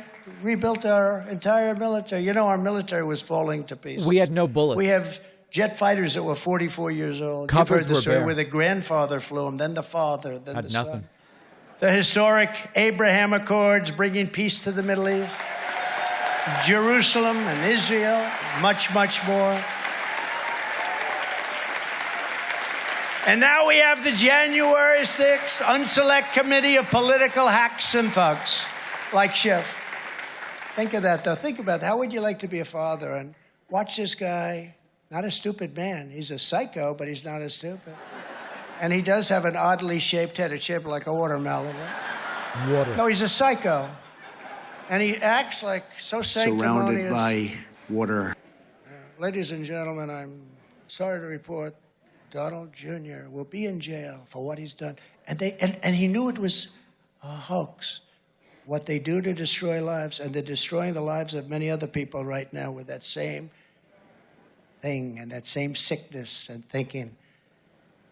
But it's the very same people who perpetrated the lies that I was an agent of Russia. Me, I'm an agent. I'm the worst thing that ever happened to Putin. Look what he's doing now. He's knocking the hell out of everyone because he has no respect. That would have never happened with me. Would have never happened. Wasn't necessary with you. I had to listen to this. You know, with Russia, I put the biggest charges on every one of their people. But what did I do? I stopped Nord Stream 2. Nobody ever even heard the term Nord Stream. I found out, but I stopped them. And I stopped them. Why did I stop them? Because I thought it was a terrible thing for our country. It was a terrible thing for Europe. I told that to Germany. They all smiled. Very famous now. Germany was smiling when I was at the United Nations saying this is a terrible thing. All you have to do is look at the last 200 years. It's going to happen again. We could end up in World War III because we are being governed by incompetent people. Could happen. And this war will be worse than any war ever because we have weapons the likes of which nobody has ever seen before. But you say, where does it stop? Where does it end? It probably doesn't stop. Because despite great outside dangers, our biggest threat remains the sick, sinister, and evil people from within our own country. Never forget, everything this corrupt establishment is doing to me is all about preserving their power and control over the American people. They want to damage me in any form so that I can no longer represent the hardworking citizens of our country, so that I will no longer get a 99% approval rating from CPAC. This is a dumb speech even by Trump standards. I heard Matt protested. He said it can't be 8. It came out at 98. This is a story. I don't know if it's true, but Matt will tell you someday. He protested. He said, that's ridiculous. It can't be. So they went back and they checked all the facts. And it went from 98 to 99. Is that a true story? And that was McLaughlin. You know, that's a great, legit firm. That was McLaughlin. He said, can't be, that's too hard. It doesn't look right. Well, check it again, 99. But they don't like that. The other side doesn't like that much, man. And the fake news media is totally complicit in all of these things that are happening. If I renounced my beliefs, if I agreed to stay silent, if I stayed home, or if I stayed in my basement, the persecution of Donald Trump would stop immediately. That's what they want me to do, but I can't do that. And I will not do that because I love our country and I love the people of our country so much.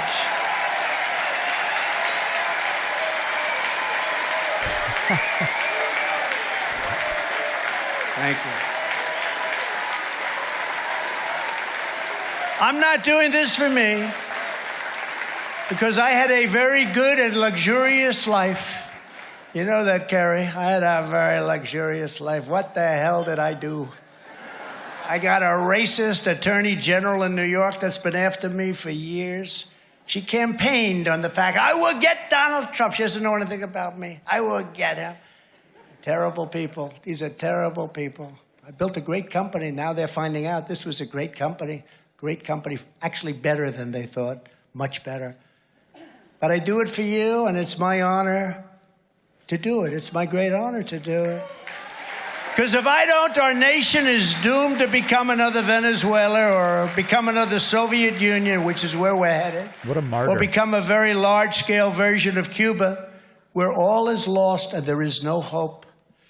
But no matter how big or powerful the corrupt radicals we are fighting against may be, no matter how menacing they appear, we must never forget that this nation does not belong to them. This nation belongs to you. This is your home. This is your heritage. This is your country that your American ancestors won with their own courage, defended with their own blood, and built with their own hands. From the jagged peaks of the Rocky Mountains to the gleaming waters of the Great Lakes, from the majestic valleys of California to the beautiful hill country of Texas. From the stark prairies of the Great Plains to the banks of the Rio Grande, which is under siege also, isn't it? And from the magnificent skyscrapers of New York and Chicago and LA to the beauty right here of the storied Alamo. We inherit the legacy of generations of American patriots. He's been speaking for 100 minutes. Imagine that. That they loved. They scaled the summits, they forged the rivers, they crossed the sweltering deserts, braved blistering winters, conquered an unknown wilderness, and settled the great frontier. They laid down the railroads, they built out the highways, and they turned tiny villages towering into great magnificent buildings of iron and steel like nobody had ever seen before. They did it all to make America into the greatest and most exceptional nation in the history of the world.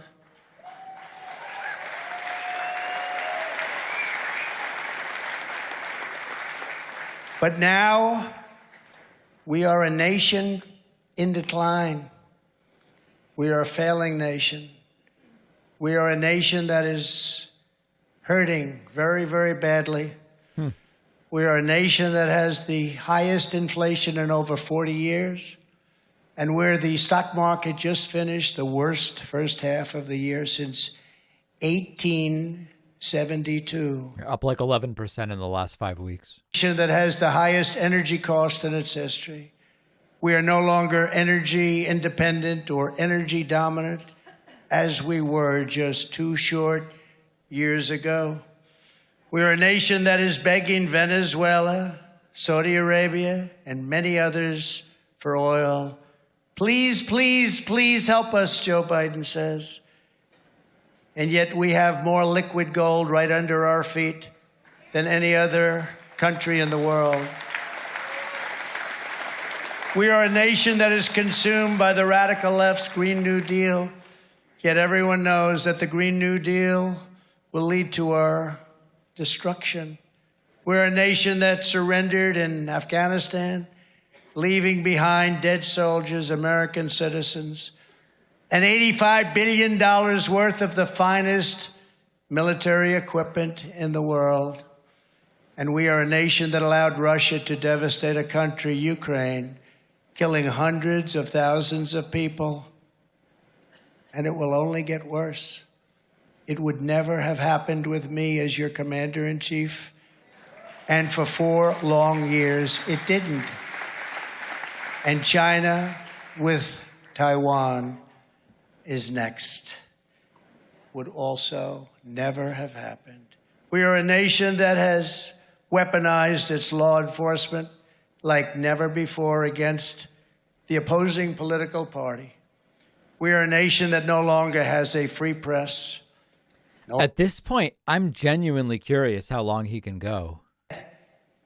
And they are the enemy of the people. We are a nation where free speech is no longer allowed, where crime is rampant like never before, where the economy has been collapsing at a rate that few have ever seen, where more people died of COVID in 2021 than died in 2020. We're a nation that is allowing Iran to build a massive nuclear weapon, which they are incredibly being allowed to do right now, and I had it stopped. And China to use the trillions and trillions of dollars it has taken from us prior to our administration, and it's happening again, to build a military that will more than rival our own. And just 2 years ago, we had Iran, China, Russia, and North Korea in check. And they weren't going to do a thing against us. And everyone knows it. And perhaps most importantly, we are a nation that is no longer respected or listened to around the world. We are a nation that in many ways has become a joke. We are a nation that is hostile to liberty, freedom, and faith. We are a nation that allows men to play sports on women's teams and to dominate them. We are a nation whose airports are a disaster, whose flights never leave on time, and whose passengers are stranded all over the country. We are in many ways a third world nation. We are a nation whose economy is floundering, whose supply chain is broken, whose stores are not stocked, whose deliveries are not coming, and whose If anybody's still alive in the chat out there, let me know. Every single list. But we are not going to let this continue. 2 years ago, we had the greatest in our nation. we had something that was so incredible. We had the greatest people in our nation fighting like they've never fought before. They had spirit. They had hope. But we will soon have that greatness again. We will soon have that greatness again. All right. America's comeback begins this November, and it will continue onward with the unstoppable momentum that we're going to develop on November 2024, because that's the big one. We are going to keep on working. We are going to keep on fighting. We are going to keep on winning, and we are going to get our country back. As long as we can not lose our spirit, our movement will never be defeated. This is the greatest movement, MAGA. This is the greatest movement in the history of our country. Greatest in the history of our country. There's never been anything like it. Probably you could say it's the greatest or one of the greatest in the history of the world. And it's interesting because sometimes I'll make a comment and I'll be challenged so strongly by the fake news. But they never even challenged me on that. I've never been challenged. I look at them right now. A lot of We are over 105 minutes. Movement in the history of our country by far. And it will only get stronger with each passing day. And with the help of all of you here tonight and the millions of patriots all across our land, we will make America powerful again. We will make America wealthy again. We will make America strong again. We will make America proud again. We will make America safe again. And we will make America great again. Thank you very much. Thank you. Thank you very much. God bless you all. Thank you. Really sprinting to the finish line there, huh?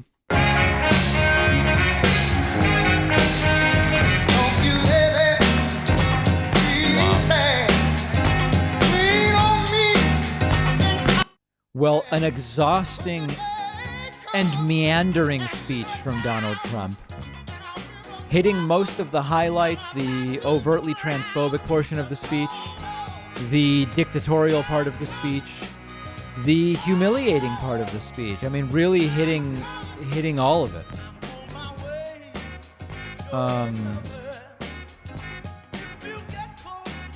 Oh, there's some people here we might actually... Someone who's kind of annoying me in the chat, we're going to ban them. When in doubt, ban. That's my perspective at this point. Well, there it is. Another CPAC in the books. Trump sort of wandering backstage after delivering a very strange screed. There he is. Calling for the elimination of the Department of Education. This is not a crowd anyone would mistake for being big fans of education, that's for sure. All right. Okay, everybody. Well, thank you for joining me. It is the end of CPAC Texas 2022. The vendors are now allowed to take down their displays and to get the hell out of Texas. That is what is going on now. Thank you to everyone who joined me. Thanks to Kyoko, who says, I was very shocked to learn through your show that CPAC has a branch in Japan. They do. To my relief, it's a tiny group of few wacky people, not much going on. Hope it stays that way. Yeah, it's pretty scary stuff. All right, everybody. We will see everybody this week. We have major coverage coming of breaking issues. Over 54 countries have now been taken by the machines. That is exactly right. We will talk about the machine takeover. We're doing a class action lawsuit against all machines. Without a doubt. All right, everybody. See you Monday.